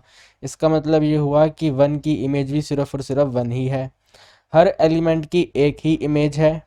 Right guys, only one image है, यानी कि ये डेफिनेटली वन वन फंक्शन है। राइट।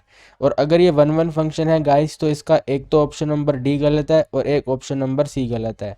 आइदर ऑप्शन ए और ऑप्शन डी हमारा करेक्ट है। राइट। एंड यहाँ पे गाइज आप करेक्शन कर लें, यहाँ एन के बाद ई आएगा। राइट। 1 1 की स्पेलिंग थोड़ी मिस्टेक हो रखी है, कोई दिक्कत नहीं है। आइए आगे देखते हैं।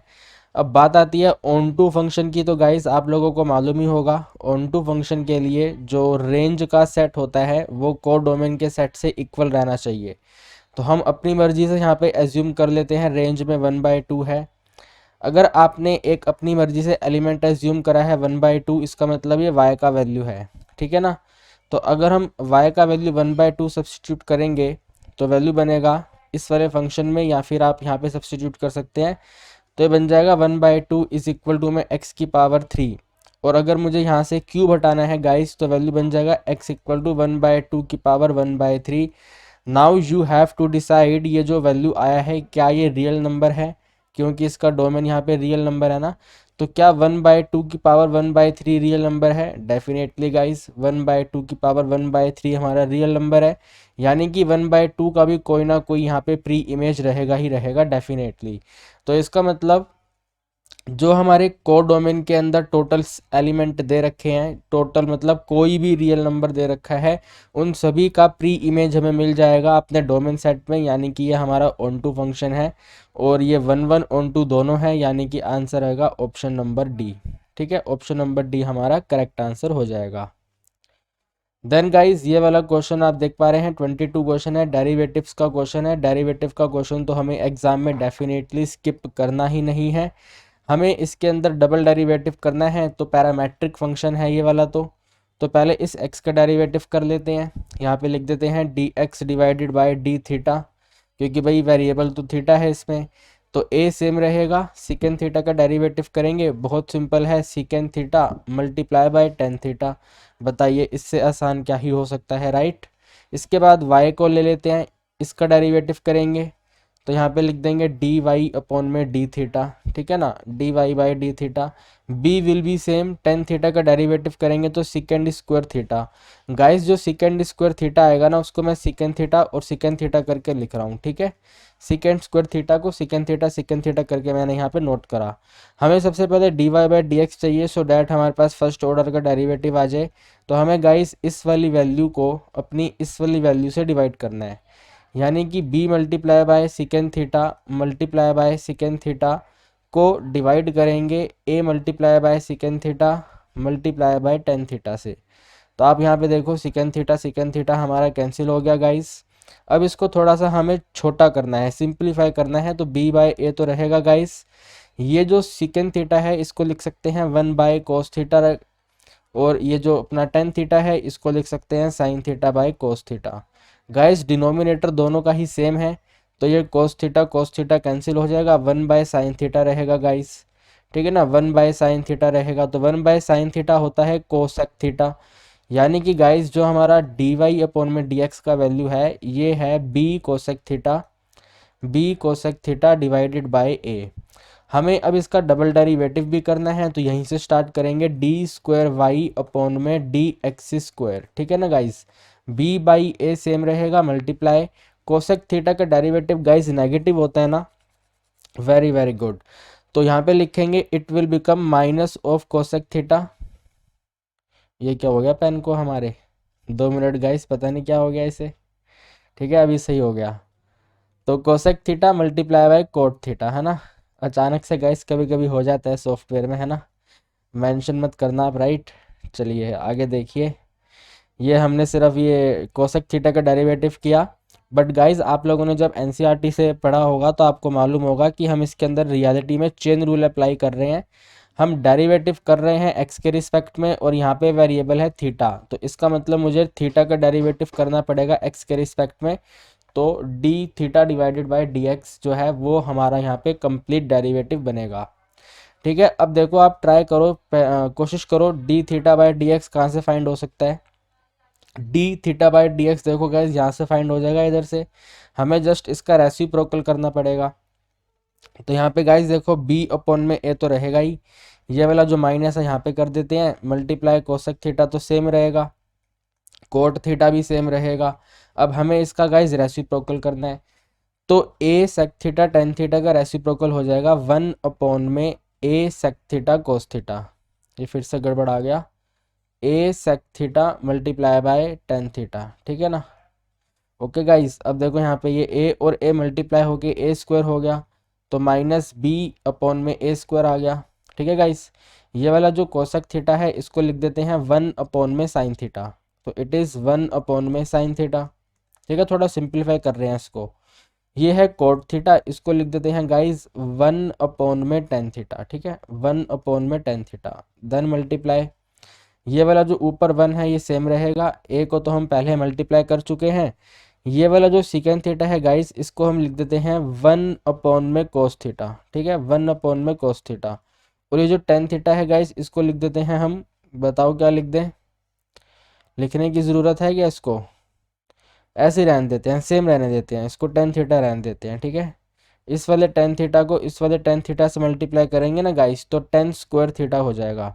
ठीक है, तो वैल्यू रहेगा हमारे पास माइनस बी अपॉन में ए स्क्वायर मल्टीप्लाई, ठीक है, माइनस बी अपॉन में ए स्क्वायर मल्टीप्लाई, टेन थीटा को टेन थीटा से मल्टीप्लाई करा था तो वो टेन स्क्वायर थीटा था, तो यहाँ पे टेन स्क्वायर थीटा आ गया। अब मेरी बात को ध्यान से सुनना, ठीक है गाइस, देखो यहाँ पे ये वाला साइन थीटा है और ये वाला कोस थीटा है, कोस थीटा डिनोमिनेटर में है, साइन थीटा न्यूमरेटर में है। साइन बाई कोस का वैल्यू भी 10 होता है गाइस, तो यहाँ पे आ जाएगा 1/10 थीटा, है ना, क्योंकि जो सोल्व हो रहा है गाइस वो डिनोमिनेटर में ही हो रहा है, तो 10 थीटा आएगा। 10 स्क्वायर थीटा 10 थीटा का मल्टीप्लाई कर देंगे तो बन जाएगा ये 10 क्यूब थीटा, तो माइनस बी अपॉन में ए स्क्वायर के साथ में आ जाएगा 1 में 10 क्यूब थीटा। नाउ गाइज हमारे पास ये वैल्यू तो कन्फर्म आ गया है, ठीक है ना। अब इसके बाद हमें क्या करना है, थीटा को π/6 पुट करना है, π/6 बोले तो 30 डिग्री पुट करना है। तो गाइज यहाँ पे माइनस बी अपॉन में ए स्क्वायर तो रहेगा ही रहेगा, और जो हमें सब्सटीट्यूटिंग करना था वैल्यू, मतलब कि 30 डिग्री पुट करना था, तो 10 30 डिग्री पुट होगा। एंड गाइज आप लोगों को मालूम होगा कि जो 10 30 होता है वो 1/√3 होता है, यानी कि 1 डिवाइडेड बाय, अब टेन थीटा है तो टेन थीटा का वैल्यू 1 डिवाइडेड बाय √3, और पावर 3 थी तो पावर 3 सेम टू सेम आ गई। ठीक है गाइस, एक बार आप चेक करो यहाँ तक की बातों को, कहीं कोई डाउट हो तो मुझसे आप पूछो। ठीक है ना भाई, 1 तो 1 सेम रहेगा, टेन क्यूब थीटा का टेन थीटा में अगर हम π/6 पुट करेंगे तो 1/√3 और पावर 3 कर दिया। ठीक है ना गाइस, यहाँ तक बातों को समझ रहे हो ना आप, शाबाश, वेरी वेरी गुड। अब मैं थोड़ा सा ये इरेज कर देता हूँ गाइस, ठीक है, इसको हम थोड़ा सा इरेज कर देते हैं और जो वैल्यू है सिर्फ और सिर्फ उसी को सोल्व करेंगे। ओके, तो ज़रा ध्यान से देखो, हमारे पास वैल्यू था माइनस बी अपॉन में ए की पावर 2 मल्टीप्लाई बाय 1 अपॉन में 1 की पावर 3 करेंगे 1, और √3 की पावर 3 करनी है, √3 मल्टीप्लाई √3 मल्टीप्लाई √3, ऐसा ही है ना गाइज। तो देखो ये दो रूट तो कैंसिल हो जाएंगे, तो ये मल्टीप्लाई होकर के 3 बन जाएगा, तो ये आ गया 3√3। तो यहाँ पे लिख देंगे ऐसे करके 3√3। अब ये 3√3 यहाँ से उठ के यहाँ मल्टीप्लाई हो जाएगा 1 से, है ना गाइस, तो वैल्यू आ जाएगा 3√3 माइनस आगे आ जाएगा फिर b और अपॉन में a स्क्वायर। तो ज़रा चेक करो ये ऑप्शन कहाँ पे है, -3√3 b upon a square. Sir ये तो ऑप्शन ए में है, तो यस डेफिनेटली ऑप्शन ए हमारा करेक्ट आंसर है। ओके गाइस, तो 22 क्वेश्चन हमने सोल्व कर लिया, आंसर है इसका option number A. Now guys this is question number 23 and LPP का क्वेश्चन है, बहुत ही लड्डू लेवल का क्वेश्चन है, डेफिनेटली ये क्वेश्चन आप अपने एग्जाम में सॉल्व करेंगे। सो क्वेश्चन के अंदर आपको ऑब्जेक्टिव फंक्शन दिया हुआ है और कहते हैं कि ऑब्जेक्टिव फंक्शन मिनिमम रहना चाहिए। ओके, वेरी वेरी गुड, और साथ में ये भी बताना है कि ये मिनिमम कौन से पॉइंट पे है, और पॉइंट आपको ये दे रखे हैं 4, 10, 0, 8, 6, 8 और 6, 5। तो गाइज हम एक काम करते हैं, बारी बारी करके ये चारों पॉइंट इस फंक्शन के अंदर सब्सिट्यूट कर लेते हैं, ठीक है ना। पहले हमें 4 और 10 पुट करना है गाइस, यानी कि x की जगह पे 4 और y की जगह पे 10। तो 2 को 4 से करेंगे 8, 3 को 10 से करेंगे 30, तो गाइस ये वैल्यू बन जाएगा -22। ठीक है, सेकंड है हमारे पास 6 और 8, यानी कि x की जगह पे 6 और y की जगह पे 8। 2 को 6 से मल्टीप्लाई करेंगे 6 आएगा, 8 को 3 से मल्टीप्लाई करेंगे 24 आएगा, 24 में अगर हम 6 माइनस करेंगे तो -18 आ जाएगा। कितना छोटा क्वेश्चन है गाइस।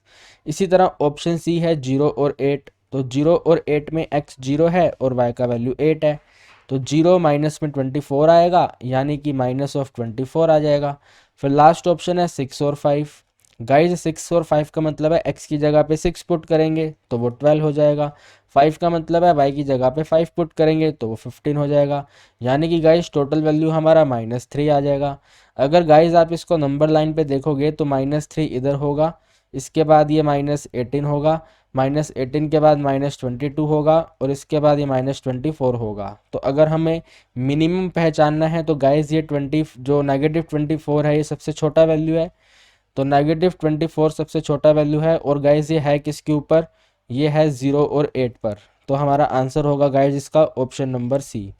आप कहेंगे सर आपने इसमें ग्राफ का यूज़ नहीं करा, अरे क्या करना है ग्राफ का यूज़ करके भाई, ऑप्शन यहाँ पे दे रखे हैं ना, इन्हीं ऑप्शन में से कोई एक आंसर होना था तो मैंने ऑप्शन वाले पॉइंट्स पिक कर लिए है ना।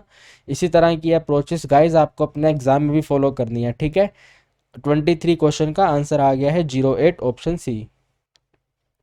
Now guys this is 24th question and 24th question के अंदर हमें सिंपल डेरिवेटिव करना है और ये भी पैरामेट्रिक फॉर्म प्लस में इन्वर्स ट्रिग्नोमेट्रिक फॉर्म का डेरिवेटिव है।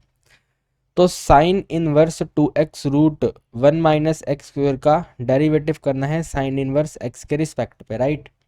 तो गाइज हम लेट कर लेते हैं, जो इसमें u फंक्शन है वो दिया हुआ है हमें साइन इनवर्स, फिर within bracket 2x root 1 minus में एक्स स्क्वायर, ठीक है गाइस।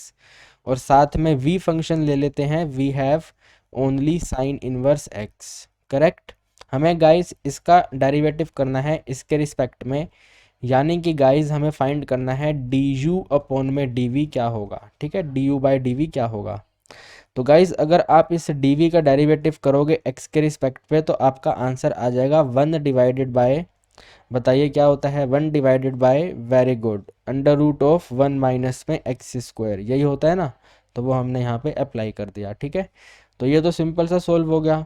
अब गाइज जब इसका डेरिवेटिव करेंगे तो u के डिफ्रेंसिएशन में हम इसके अंदर सब्स्टिट्यूशन मेथड का यूज़ करेंगे, ठीक है। तो गाइज हम इसके अंदर सब्स्टिट्यूट कर देंगे x इज इक्वल टू में sine theta, okay, x equal to sine theta, और फिर आगे जाके थीटा का यूज़ करेंगे तो theta will become sine inverse of x, okay guys, ठीक है, वेरी वेरी गुड। तो गाइज यहाँ पे आएगा हमारे पास u इज इक्वल टू में साइन इनवर्स तो सेम रहेगा, ठीक है, फिर 2 के साथ में x की जगह पे साइन थीटा आ जाएगा, और फिर अंडर रूट 1 माइनस में साइन स्क्वायर थीटा हो जाएगा, है ना भाई, x का स्क्वायर यानी कि साइन थीटा का स्क्वायर, तो साइन स्क्वायर थीटा हो गया।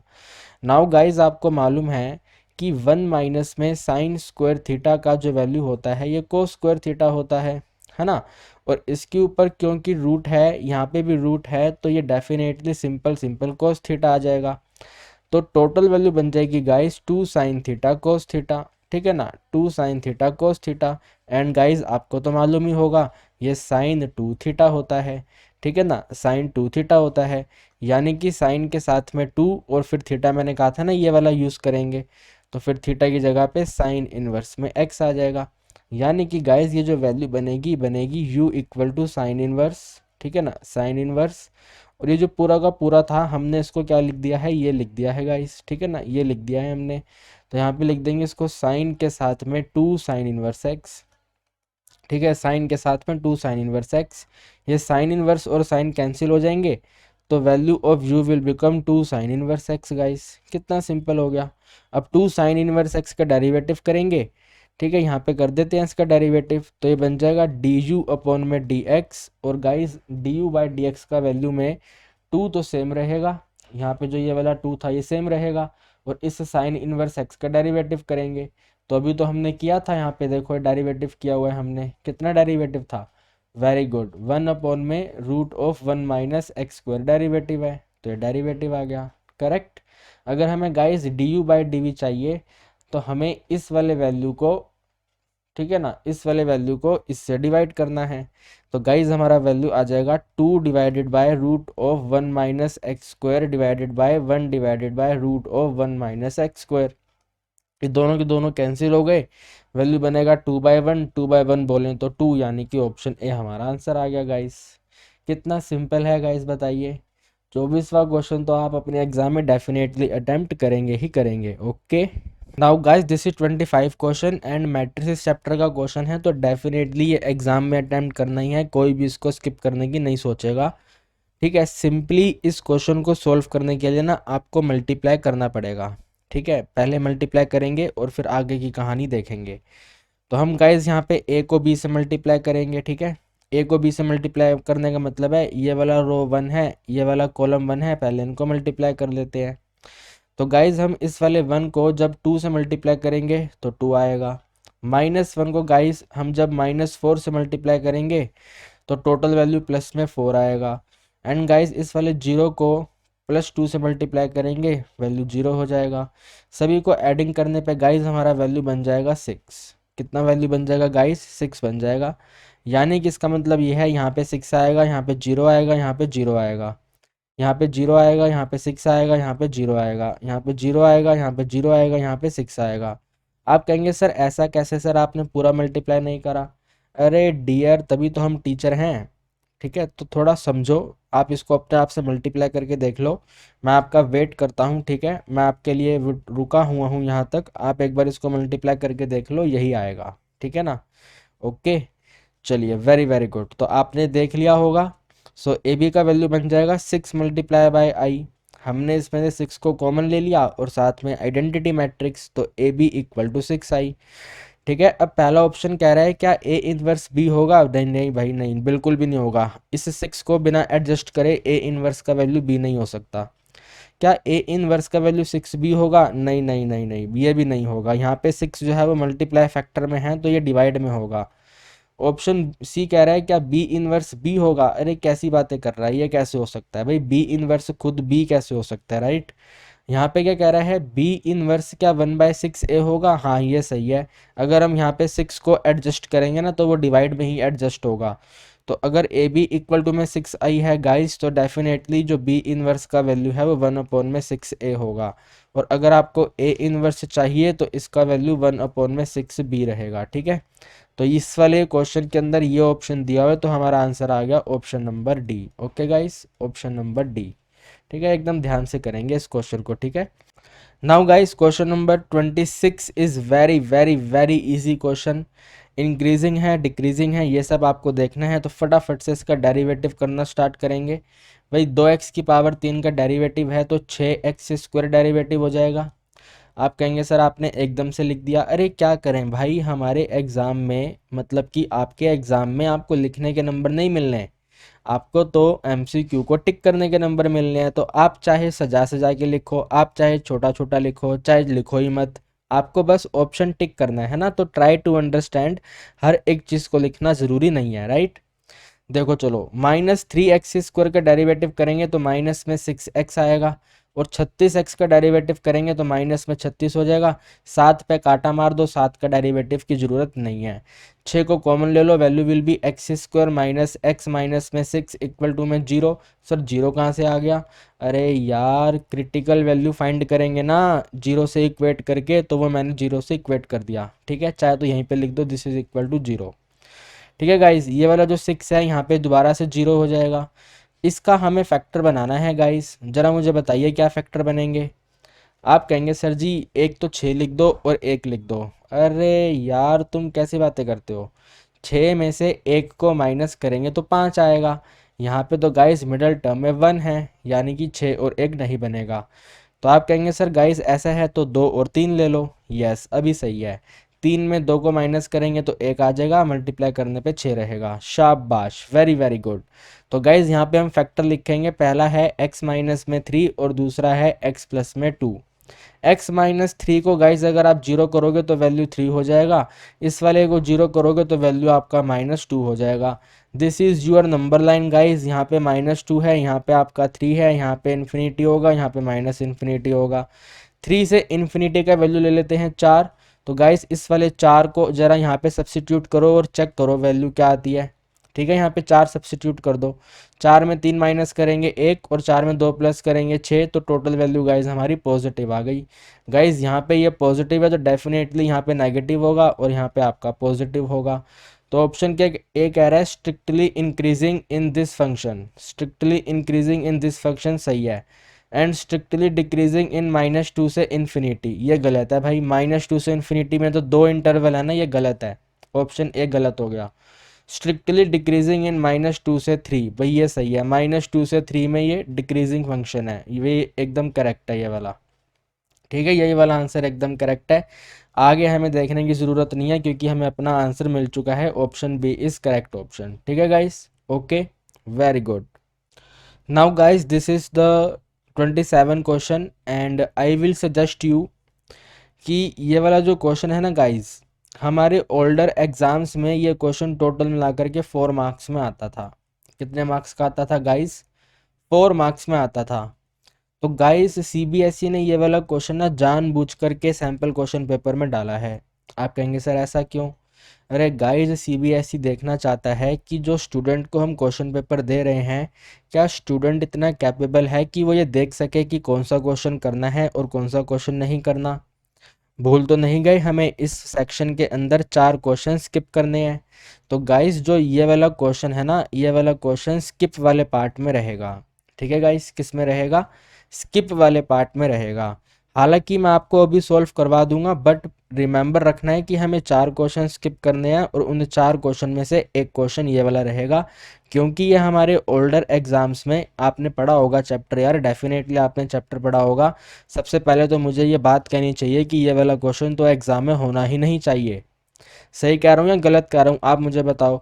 सीबीएसई ने कहा था कि चैप्टर नंबर 2 से प्रिंसिपल वैल्यू और आपका रेंज के क्वेश्चन आएंगे। ये कोई प्रिंसिपल वैल्यू और रेंज का क्वेश्चन है?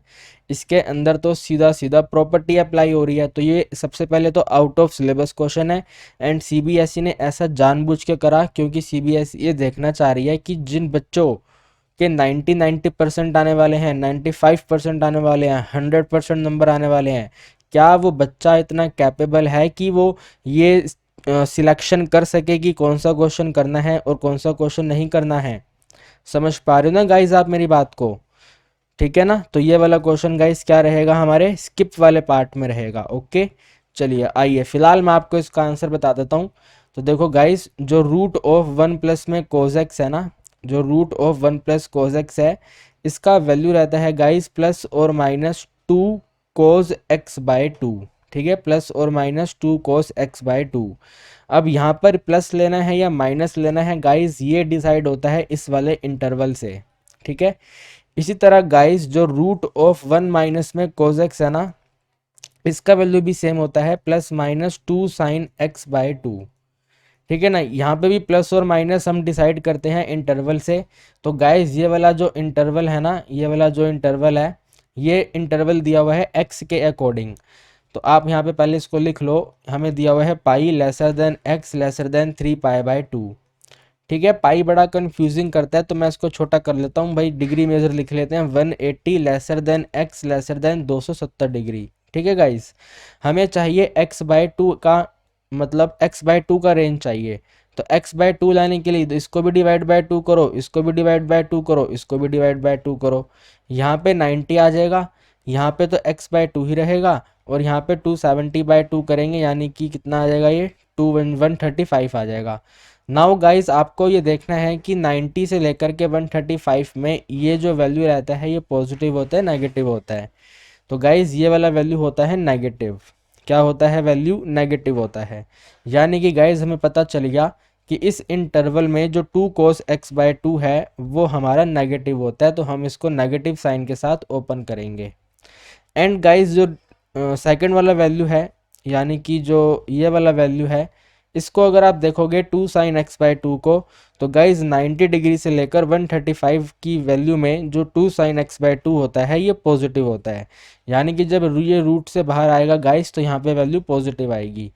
तो जहाँ पर ये लिखा हुआ है इसको हम ऐसे नेगेटिव के साथ ओपन करेंगे, जहाँ पे ये लिखा हुआ है इसको हम ऐसे पॉजिटिव के साथ ओपन करेंगे। ठीक है गाइस, ये आपको बातें ध्यान रखनी है। एक बार जरा यहाँ तक की बातों को समझो, इतना मैं ये इरेज कर देता हूँ। भाई एक बच्चे का डाउट आ रहा है कि सर आपको कैसे पता चला कि ये वाली वैल्यू नेगेटिव होती है, ये वाली वैल्यू पॉजिटिव होती है। अरे गाइस गाइस गाइस आप क्या कर रहे हैं, गाइस आप क्या कर रहे हैं भाई। देखो यार, ये हमारा क्वाड्रेंट सिस्टम है।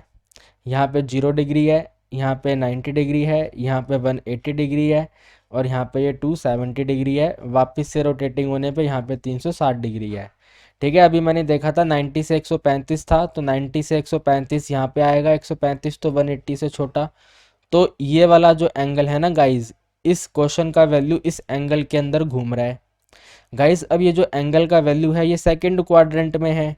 सेकंड क्वाड्रेंट में जो कोस का वैल्यू रहता है वो नेगेटिव होता है, और जो साइन का वैल्यू रहता है वो पॉजिटिव होता है। डेट इज़ वाई इसके आगे हमने प्लस साइन लगा रखा है और यहाँ पे हमने माइनस साइन लगा रखा है। ओके गाइस, आई होप अब आप समझ गए होंगे। वैसे मुझे बहुत अच्छा लगा जिस बच्चे ने ये डाउट पूछा, वेरी वेरी गुड, शाबाश। अब आइए इस वाले क्वेश्चन को उड़ा देते हैं। यहाँ पे रहेगा हमारे पास guys tan inverse. Tan inverse के साथ में देखो यहाँ पे पहले ये पॉजिटिव वाला दिया हुआ है, तो पॉजिटिव वाले ये नेगेटिव के साथ ओपन होगा गाइस। राइट, सही कह रहा हूँ ना। Very very good. अच्छा गाइस, यहाँ पे एक आप थोड़ा सा चेंज कर दो यार, यहाँ पे ना रूट होता है, √2 होता है। ठीक है, इधर भी ये √2 होता है। ठीक है ना। तो गाइज यहाँ पे आएगा ये -√2 cos x/2। ठीक है, -√2 cos x/2।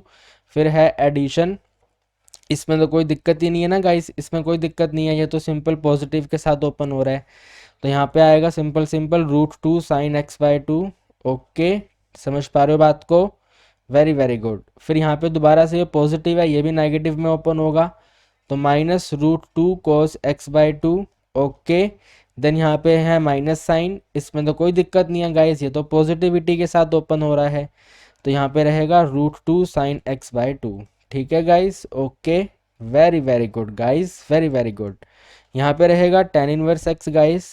tan inverse x के साथ में गाइस आप ये देखो √2 हर जगह से कैंसिल हो रहे हैं, तो आपके पास गाइस रिमेनिंग रहेगा -cos x/2। बल्कि मैं वापस वापस क्यों लिख रहा हूँ गाइस, मैं वापस वापस कहाँ को लिख रहा हूँ, √2 कैंसिल हो रहा है, मैंने इसको हटा दिया, इसको हटा दिया, इसको हटा दिया, इसको हटा दिया, यानी कि √2 कैंसिल हो गया।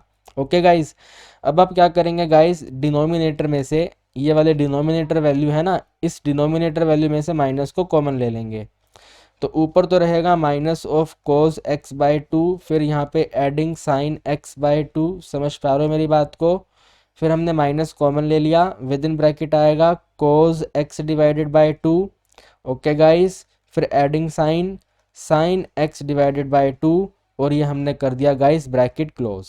ओके गाइस, अब क्या करेंगे गाइस, इस वाले माइनस को इस ऊपर न्यूमरेटर पे शिफ्ट कर देंगे। गाइस जब ऊपर न्यूमरेटर पे शिफ्ट करेंगे तो वैल्यू रहेगा tan inverse with in bracket, minus shift करा तो ये वाला cos पॉजिटिव हो जाएगा, तो दिस इज cos x/2। यहाँ पे पॉजिटिव साइन है, माइनस को शिफ्ट कर रहे हैं तो माइनस हो जाएगा, तो माइनस में sin x/2, इसको डिवाइडिंग करेंगे, डिनोमिनेटर में पॉजिटिविटी आएगी, cos x/2 प्लस में sin x/2। ओके गाइस, अब आपने पढ़ा होगा एनसीईआरटी में ये एक पूरा कंप्लीट फॉर्मूला बना हुआ है। अरे सर किसका फॉर्मूला है, अरे डियर ये फॉर्मूला है 10π/4, 10π/4 माइनस में x/2 का। ठीक है, पूरा कंप्लीट फॉर्मूला है ये। तो tan इनवर्स और 10 कैंसिल हो गया गाइस, तो वैल्यू बना π/4 माइनस में x/2, और ये वाला आपको ऑप्शन कहाँ दिया हुआ है, ऑप्शन नंबर ए में दिया हुआ है। तो आंसर आ गया इसका ऑप्शन नंबर ए। ठीक है गाइस, अब यहाँ पे कुछ स्टूडेंट होंगे जिन्होंने ये प्रॉपर्टीज़ के क्वेश्चन एनसीईआरटी से नहीं करे होंगे, तो उनके लिए मैं पहले कह चुका हूँ कि ये वाला क्वेश्चन आपके स्किप वाली कैटेगरी में रहेगा। ओके गाइस, ठीक है, चलिए क्वेश्चन नंबर आप कौन सा है ये क्वेश्चन नंबर 28 है, चैप्टर नंबर 4 का क्वेश्चन है। कहते हैं कि जो ए है वो नॉन सिंगुलर मैट्रिक्स है। अरे क्या बात है, यानी कि गाइस जो डिटर्मिनेंट का वैल्यू है वो 0 नहीं है ना, डिटर्मिनेंट 0 नहीं है। ऑर्डर दिया हुआ है आपको 3, या आपको कंडीशन दिया हुआ है कि a² का वैल्यू जो है गाइस वो 2a के इक्वल है। तो गाइस हम इसके अंदर टेकिंग डिटर्मिनेंट बोथ साइड ले लेते हैं, तो ये बन जाएगा ए स्क्वायर का डिटर्मिनेंट और ये बन जाएगा गाइस 2a का डिटर्मिनेंट। ओके गाइस, जो ए स्क्वायर का डिटर्मिनेंट है इसको लिख देते हैं डिटर्मिनेंट ए इंटू में डिटर्मिनेंट ए। यहाँ पे गाइस ये वाला 2 है, यहाँ से बाहर लेके आएंगे। तो आपने ये प्रॉपर्टी पढ़ी हुई है ना, अगर k इंटू में a का डिटर्मिनेंट करते हैं तो k के ऊपर मैट्रिक्स का ऑर्डर आता है और साथ में डिटर्मिनेंट ऑफ a आता है। तो यहाँ पे ऑर्डर 3 है और यहाँ पे k का वैल्यू 2 है, तो 2 की पावर 3 कॉमन आएगा और फिर डिटर्मिनेंट a आएगा। ये डिटर्मिनेंट a और ये डिटर्मिनेंट a कैंसिल हो गया, यानी कि गाइस डिटर्मिनेंट a का वैल्यू 8 आ गया। कितना आंसर आ गया गाइस? डिटर्मिनेंट a का वैल्यू 8 आ गया। आप कहेंगे सर ऑप्शन नंबर बी पर टिक कर दिया जाए। अरे गाइस, इतनी जल्दीबाजी नहीं करनी है भाई, इतनी जल्दीबाजी नहीं करनी। आपको बताना है 2a का डिटर्मिनेंट कितना है गाइस। क्या कर रहे हो गाइस? 2a का डिटर्मिनेंट बताना है आपको, इतनी जल्दी मिस्टेक नहीं करनी। यहाँ पे लिखेंगे 2a डिटर्मिनेंट इक्वल टू में 2 की पावर 3 इंटू में डिटर्मिनेंट ऑफ a। 2 की पावर 3 बोलें तो 8, डिटर्मिनेंट ऑफ a है 8, 8 और 8 करेंगे 64। तो गाइज ऑप्शन नंबर सी है इसका तो आंसर, है ना, ऑप्शन नंबर सी है। अब मैं यहाँ पे आपको एक बात समझाना चाहूँगा, देखो कंफ्यूज नहीं होना कि सर यहाँ पे भी इन्होंने इक्वल टू में 2a दिया है और यहाँ पे दोबारा से 2a का डिटर्मिनेंट पूछ रहे हैं। गाइज सीबीएसई ना थोड़ी चालाकी दिखाने की कोशिश कर रहा है और आपको कंफ्यूज करने की कोशिश कर रहा है, और कोई बात नहीं है, ठीक है। एग्जाम में आपसे ये ऐसे भी आ सकता है कि आप बताइए 3 इंटू में a डिटर्मिनेंट कितना होगा। तो गाइज अगर इसी क्वेश्चन के अंदर 2 की जगह पे 3 होता तो हम लिखते इसको 3 की पावर 3 इंटू में डिटर्मिनेंट ऑफ ए।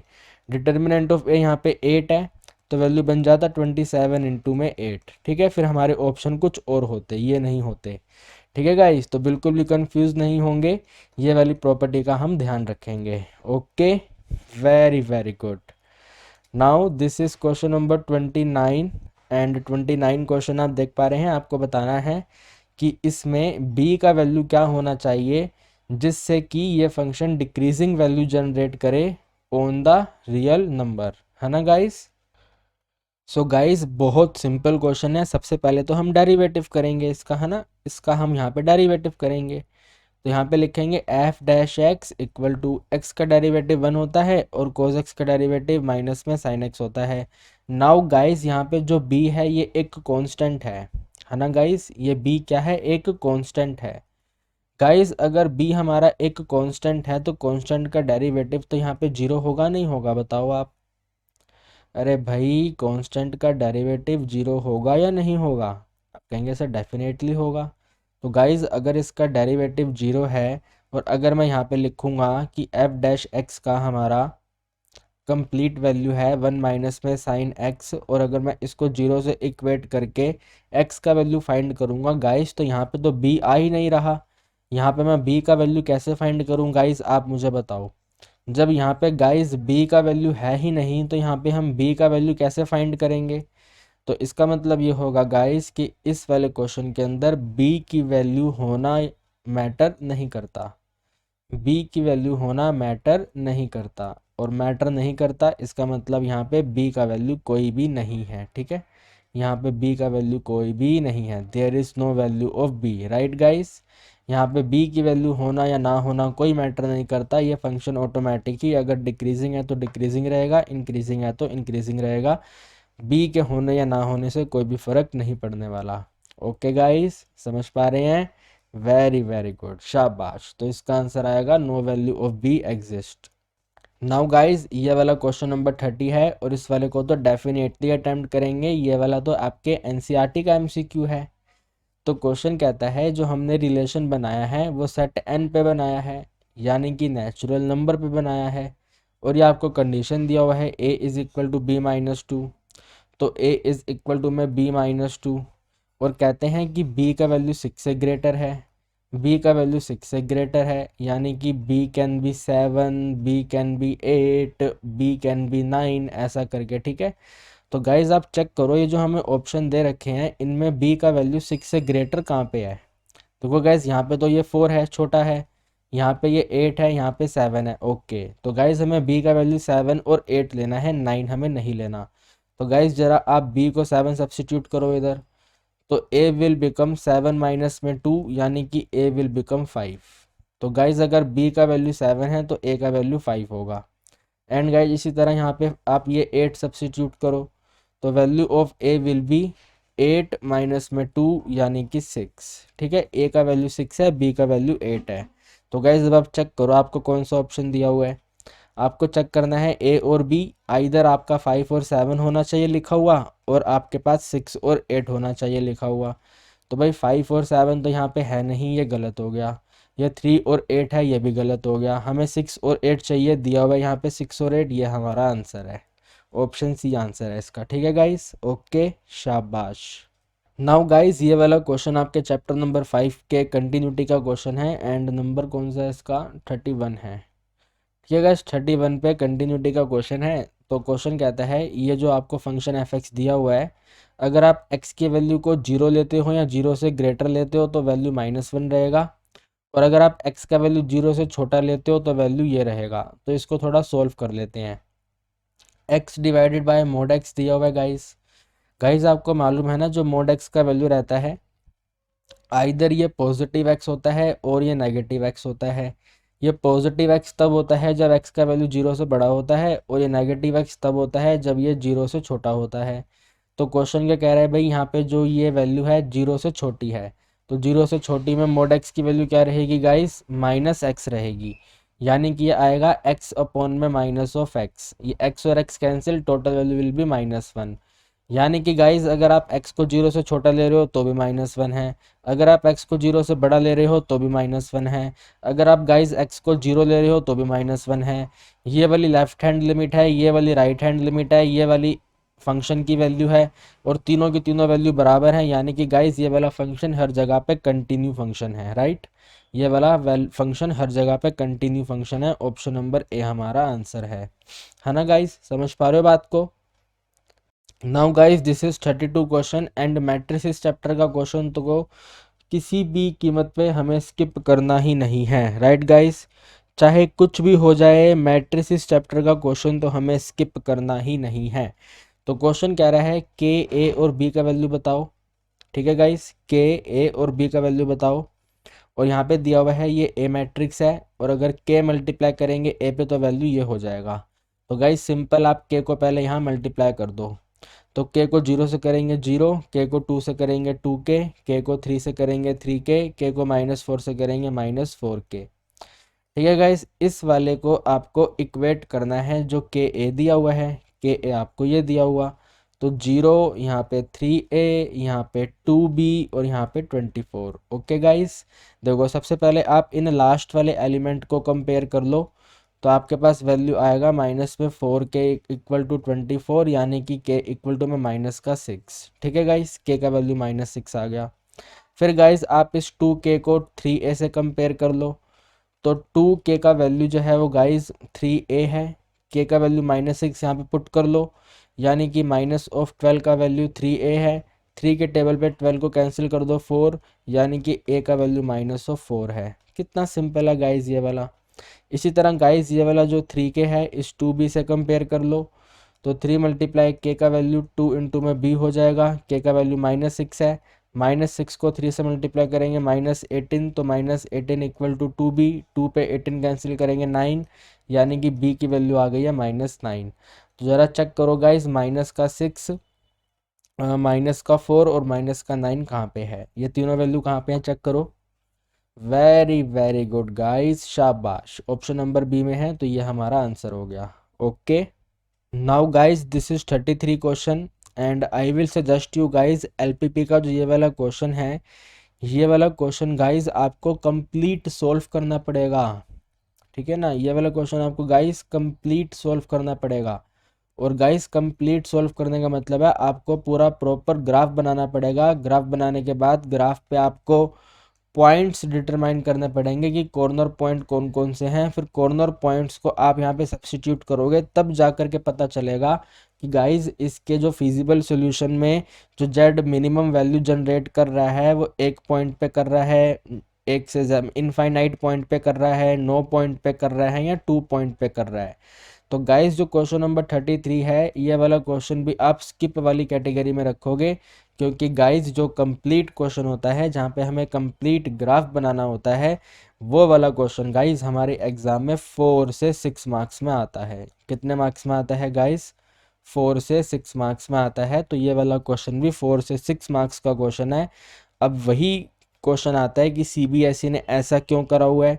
तो गाइस सिंपल सी बात है, सीबीएसई देखना चाहता है जो 12th में 100% लेके 95% लेके कॉलेज में जाने वाला स्टूडेंट है, वो आगे जाके जब कॉलेज में कोर्सेज को सिलेक्ट करेगा तो क्या वो इतना कैपेबल है कि वो एक ठीक कोर्स को सिलेक्ट कर सके कि उसको आगे क्या करना है क्या नहीं करना है। डैट इज़ वाई सीबीएसई ने गाइज आपके एग्ज़ाम में ये वाला एक बड़ा सा क्वेश्चन डाल दिया, ताकि बच्चा इस क्वेश्चन को सिलेक्ट करे और उसके नंबरिंग थोड़े से कम हो जाए। तो guys I am suggesting you, अगर एलपीपी से इस तरह का बड़ा क्वेश्चन आएगा तो आप उस क्वेश्चन को स्किप कर देंगे। एंड गाइस मैं चाहता तो हूँ ये वाला क्वेश्चन करवा दूँ, लेकिन guys please try to understand, ये वाला क्वेश्चन डेफिनेटली 4 से 6 मार्क्स में आएगा। तो ये वाला क्वेश्चन गाइस आप अपने आप से करेंगे, ठीक है। ये वाला क्वेश्चन गाइस प्लीज़ आप अपने आप से करिएगा, ठीक है। और मैं इस क्वेश्चन को क्यों नहीं करवा रहा वो मैंने आपको बता दिया है। 4 से 6 नंबर का क्वेश्चन है। हमारे एग्जाम में अगर ऐसा क्वेश्चन होगा तो हम उस क्वेश्चन को गाइस स्किप कर देंगे, ठीक है गाइस। क्या कर देंगे? स्किप कर देंगे। तो ये वाला गाइज आप अपने आप से करेंगे। और मैं ये वाला क्वेश्चन आपको होमवर्क देता हूँ, मुझे कमेंट सेक्शन में बताना कि इस क्वेश्चन का करेक्ट ऑप्शन कौन सा है, ABCD कौन सा है, ठीक है। कंप्लीट ग्राफ बनाएंगे तब जाकर के ये सोल्व होगा। ओके गाइस, चलिए। एंड गाइज हम यहाँ तक ध्यान रखेंगे कि हमें जो टोटल 4 क्वेश्चन स्किप करने हैं ना, उसमें से मैंने आपको 2 क्वेश्चन बता दिए हैं। एक तो चैप्टर 2 वाला क्वेश्चन था और एक आपका ये LPP का क्वेश्चन है, ठीक है। तो 4 में से 2 क्वेश्चन हम मान लेते हैं कि अगर अभी हमारा एग्जाम चल रहा है तो हम 2 क्वेश्चन स्किप कर चुके हैं। अब जो आगे के 34 से क्वेश्चन है इनमें से भी हम टोटल 2 क्वेश्चन ही स्किप करेंगे, ठीक है। तो ये वाला क्वेश्चन तो डेफिनेटली स्किप नहीं करेंगे, मैक्सिमाइजेशन क्वेश्चन है। तो ये वाला क्वेश्चन तो डेफिनेटली स्किप नहीं करेंगे। चैप्टर नंबर 6 का मैक्सिमाइजेशन का क्वेश्चन है, इसको सोल्व करते हैं। एरिया ऑफ ट्रेपीजियम आपको दिया हुआ है, लिख लेते हैं। एफ एक्स का वैल्यू हमें दिया हुआ है 10 प्लस में एक्स, ठीक है ना, 10 प्लस में एक्स, और इसके साथ में है रूट ऑफ 100 माइनस में एक्स की पावर 2।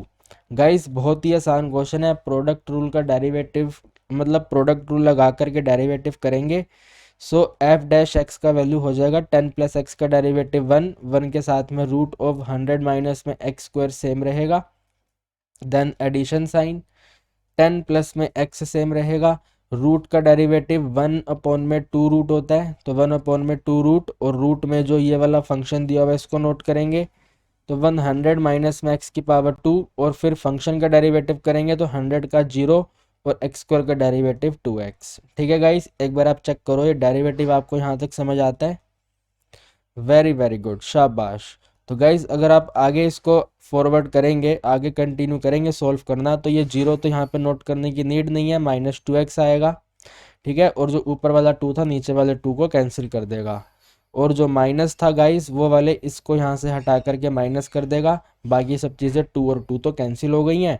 एंड ऊपर था 2x, तो यहाँ पे लिख दो 1 के साथ में मल्टीप्लाई करके x का value. Okay guys, now LCM लेना है तो ये यहाँ पे जाके मल्टीप्लाई हो जाएगा, तो वैल्यू बन जाएगा गाइस, देखो रूट और रूट कैंसिल होके 100 माइनस एक्स स्क्वायर आ जाएगा, ठीक है गाइस। फिर ये वाला माइनस है और ये वाला x है, माइनस है और गाइस x है। माइनस एक्स को 10 से मल्टीप्लाई करेंगे तो माइनस में 10x रहेगा। माइनस एक्स को मतलब माइनस एक्स को प्लस एक्स से करेंगे तो माइनस में एक्स स्क्वायर रहेगा।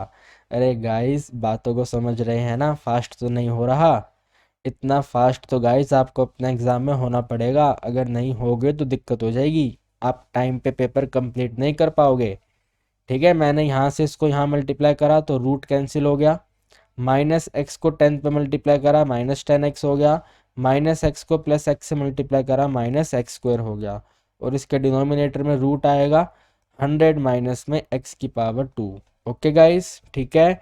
अब हम डेरिवेटिव को 0 से इक्वेट कर देंगे, तो देखो गाइस ये वाला जो डिनोमिनेटर है वो तो 0 हो जाएगा, तो बस हम इसको इक्वेट कर लेते हैं 0 से, सो डैट x का वैल्यू फाइंड कर लें। ओके, तो देखो 100 तो है ही है हमारे पास, ये एक्स स्क्वायर और एक्स स्क्वायर बन जाएगा माइनस में 2x स्क्वायर, और इसके साथ में 10x भी है तो माइनस में 10x, इसको इक्वेट कर दिया 0 से।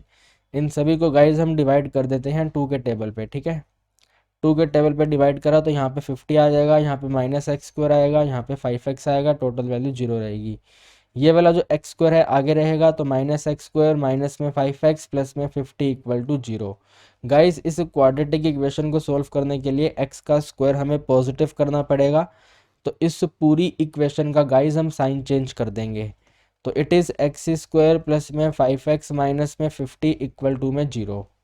ठीक है, नाउ गाइज आपको 50 के फैक्टर बनाने हैं, माइनस करने पे 5 आ जाए तो 10 5 जा होता है, 10 5 जा 50, 10 में 5 माइनस करेंगे 5 आएगा, तो factor will be x plus में 10 और x माइनस में 5। ठीक है ना गाइस, इक्वल टू 0 कर दिया।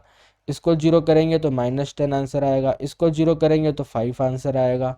गाइज अगर आप -10 वैल्यू लेते हो तो यहाँ पे -10 पुट करने पे एरिया 0 हो जाएगा। ठीक है ना गाइस, एरिया 0 होने का मतलब है गाइस ग्राफिकल मेथड पे कोई भी ट्रेपीजियम बना ही नहीं हुआ, यानी कि ये तो गलत है भाई, -10 वैल्यू नहीं है इसकी, सिर्फ और सिर्फ ये वाला 5 हमारा वैल्यू है। तो गाइज आपको 5 अब इस वाले फंक्शन में सब्सटीट्यूट करना है। ठीक है, यहाँ पे आपको 5 सब्सटीट्यूट करना है।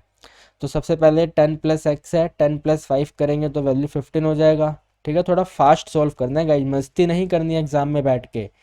ठीक है ना गाइज, मस्ती बिल्कुल भी नहीं करने की सर, हम तो पूरा पूरा लिखेंगे सर, मजे लेंगे, 6 नंबर के क्वेश्चन की तरह सॉल्व करेंगे। नहीं नहीं गाइज, मिस्टेक कर दोगे बहुत ज़्यादा, फटाफट सॉल्व करना है। ठीक है, 10 प्लस 5 करा 15 आ गया, नाउ मल्टीप्लाई 100 में x का स्क्वायर माइनस करना है गाइज, 5 का स्क्वायर करेंगे 25 आएगा, 100 में 25 माइनस करेंगे 75 आएगा, रूट ऑफ 75 आ गया गाइज। गाइज रूट ऑफ 75 होता है 25 इंटू में 3, 25 में से 5 बाहर आ जाएगा, 25 में से 5 बाहर आ जाएगा, 15 इंटू में 5 दोबारा से 75 हो जाएगा, साथ में रूट 3 हो जाएगा, तो 75 रूट 3 बोलें गाइस, तो ऑप्शन नंबर सी हमारा आंसर आ गया। सर जी हमें समझ नहीं आया, अरे यार क्या कर रहे हो तुम यार। 15 का मल्टीप्लाई करना है गाइस रूट ऑफ 75 से, 75 को लिख सकते हैं 15 इंटू में 3, सॉरी 25 इंटू में 3, इस वाले 25 से बाहर 5 आएगा, तो 15 इंटू में 5 और मल्टीप्लाई में रूट ऑफ 3, 15 पंजे कितना होता है 75 होता है, तो 75 रूट 3 आंसर आ गया। यही तो मैंने आपको बोला था गाइज, तो ज़रूरी नहीं है कि हर चीज़ को लिखना पड़े guys, this is not important. हमारा टर्म 1 मल्टीपल चॉइस क्वेश्चन का है, यहाँ पे हमें ज़्यादा मज़े नहीं लेने हैं शीटें भर के। ठीक है ना guys, try to understand. Answer आ गया option number C. And guys ये वाला क्वेश्चन था हमारा 34, जिसको हम डेफिनेटली सॉल्व करेंगे ही करेंगे। Now guys this is 35 question and chapter 3 का क्वेश्चन है। मैंने बोला ही है कि भाई चैप्टर 3 का क्वेश्चन डेफिनेटली सॉल्व करना है। तो ये i प्लस ए की पावर 3 माइनस में 7i सॉल्व करेंगे। तो गाइज यहाँ पे तो हम डेफिनेटली a प्लस बी का होल क्यूब लगाएंगे, जो होता है ए क्यूब बोलें तो आई क्यूब, देन बी क्यूब बोलें तो मतलब a की पावर 3। ठीक है, फिर guys adding 3a square B, तो 3i स्क्वायर बी का मतलब है, देन 3ab स्क्वायर, तो 3i के साथ में b स्क्वायर यानी कि a स्क्वायर, और फिर लास्ट में 7a आएगा।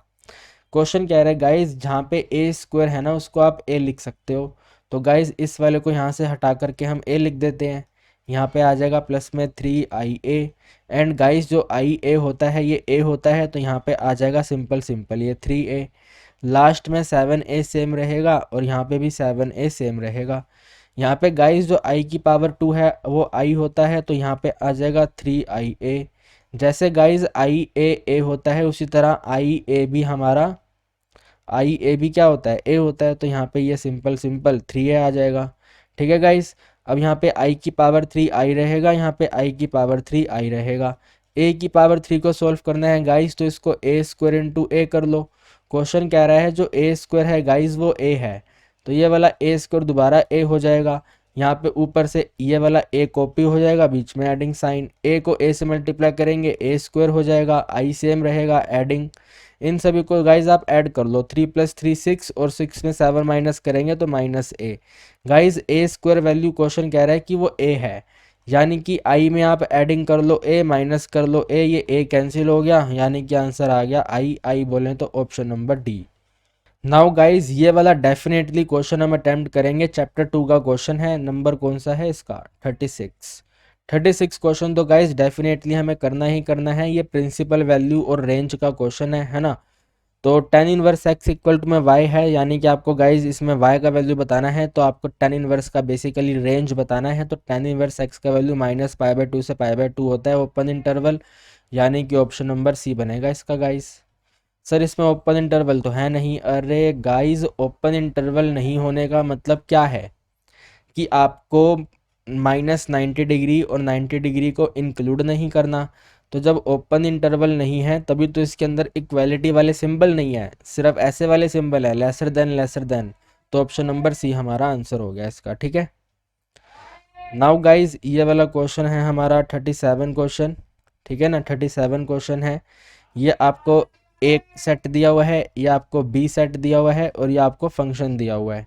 तो यहाँ पे ये ए सेट आ गया, यहाँ पे बी सेट आ गया, लिख देते हैं हम। यहाँ पे ये ए है, यहाँ पे ये बी है।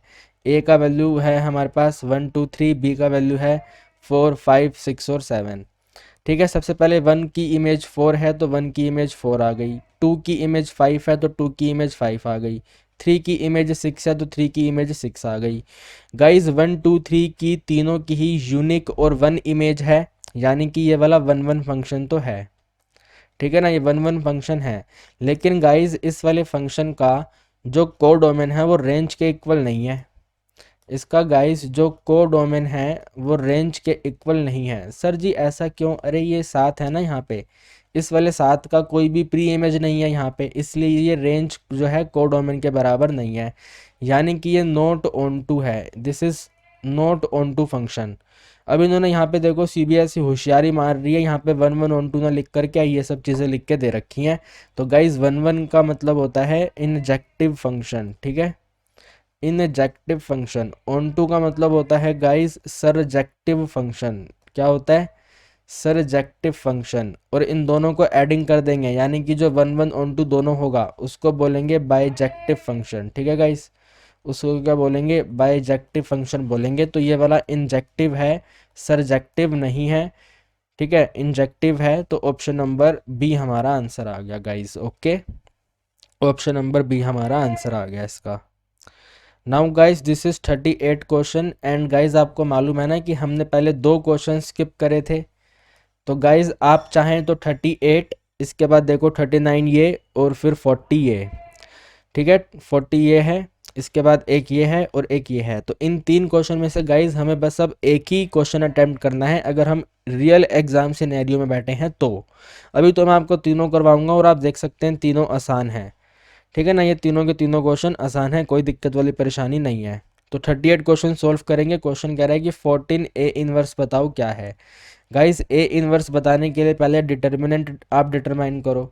3 को 2 से करेंगे 6 आएगा, -1 को 1 से करेंगे माइनस में 1 आएगा, यहाँ माइनस आएगा और टोटल मिला करके वैल्यू 7 आ जाएगा।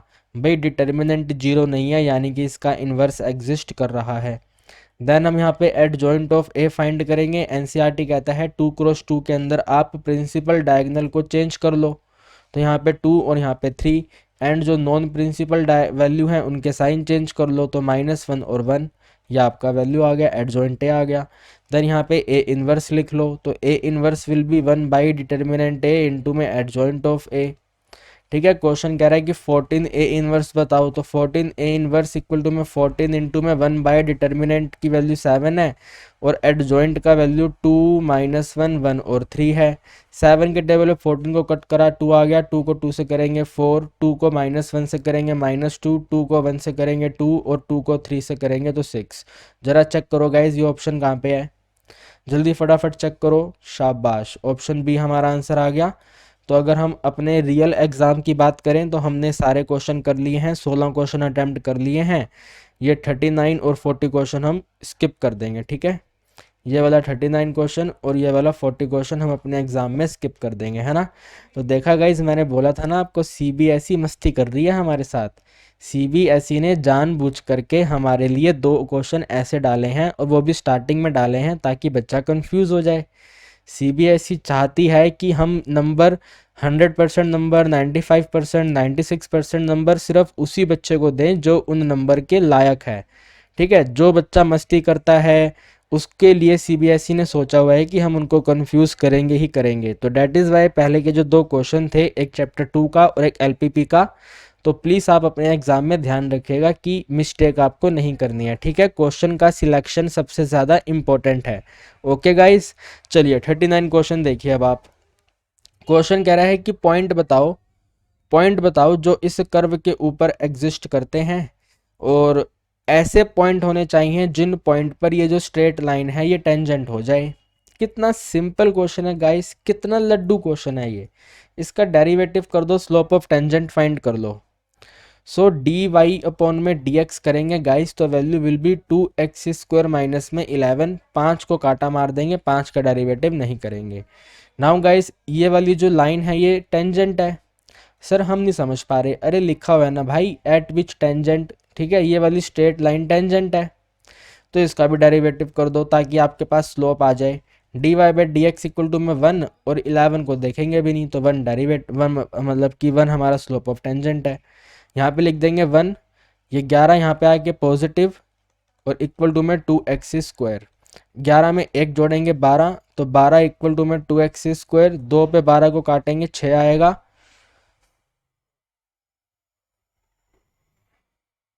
अरे गाइज आप मेरे से मिस्टेक करवा रहे हो यार, क्या बात कर दी गाइज आपने। इतनी भी मस्ती मत करो मेरे साथ यार। यहाँ पे 3x² होगा, यहाँ पे 3x² होगा, यहाँ पे 3x² होगा। 3 पे 12, 4 पे कटेगा, तो 4 इक्वल टू में x², यानी कि x का वैल्यू गाइस +-2 आ गया। कितना वैल्यू आ गया गाइस, +-2 आ गया, ठीक है। तो +-2 देखो ए में तो नहीं है, बी में भी नहीं है, सी में दिया हुआ है यहाँ पे +-2, और यहाँ पे भी दिया हुआ है +-2।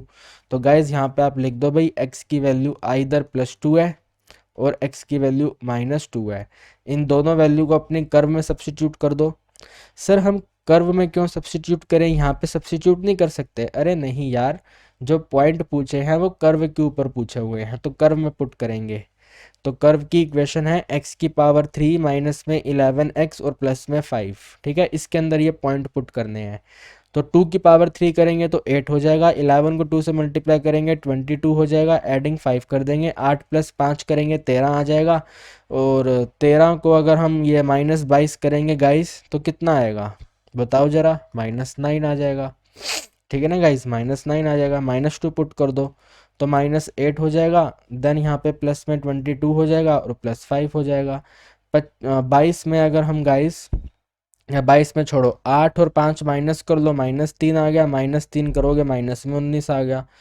तो -2 पे है -19 और +2 पे है -9, यानी कि गाइस ये ऑप्शन नंबर डी हमारा इसका आंसर है ना।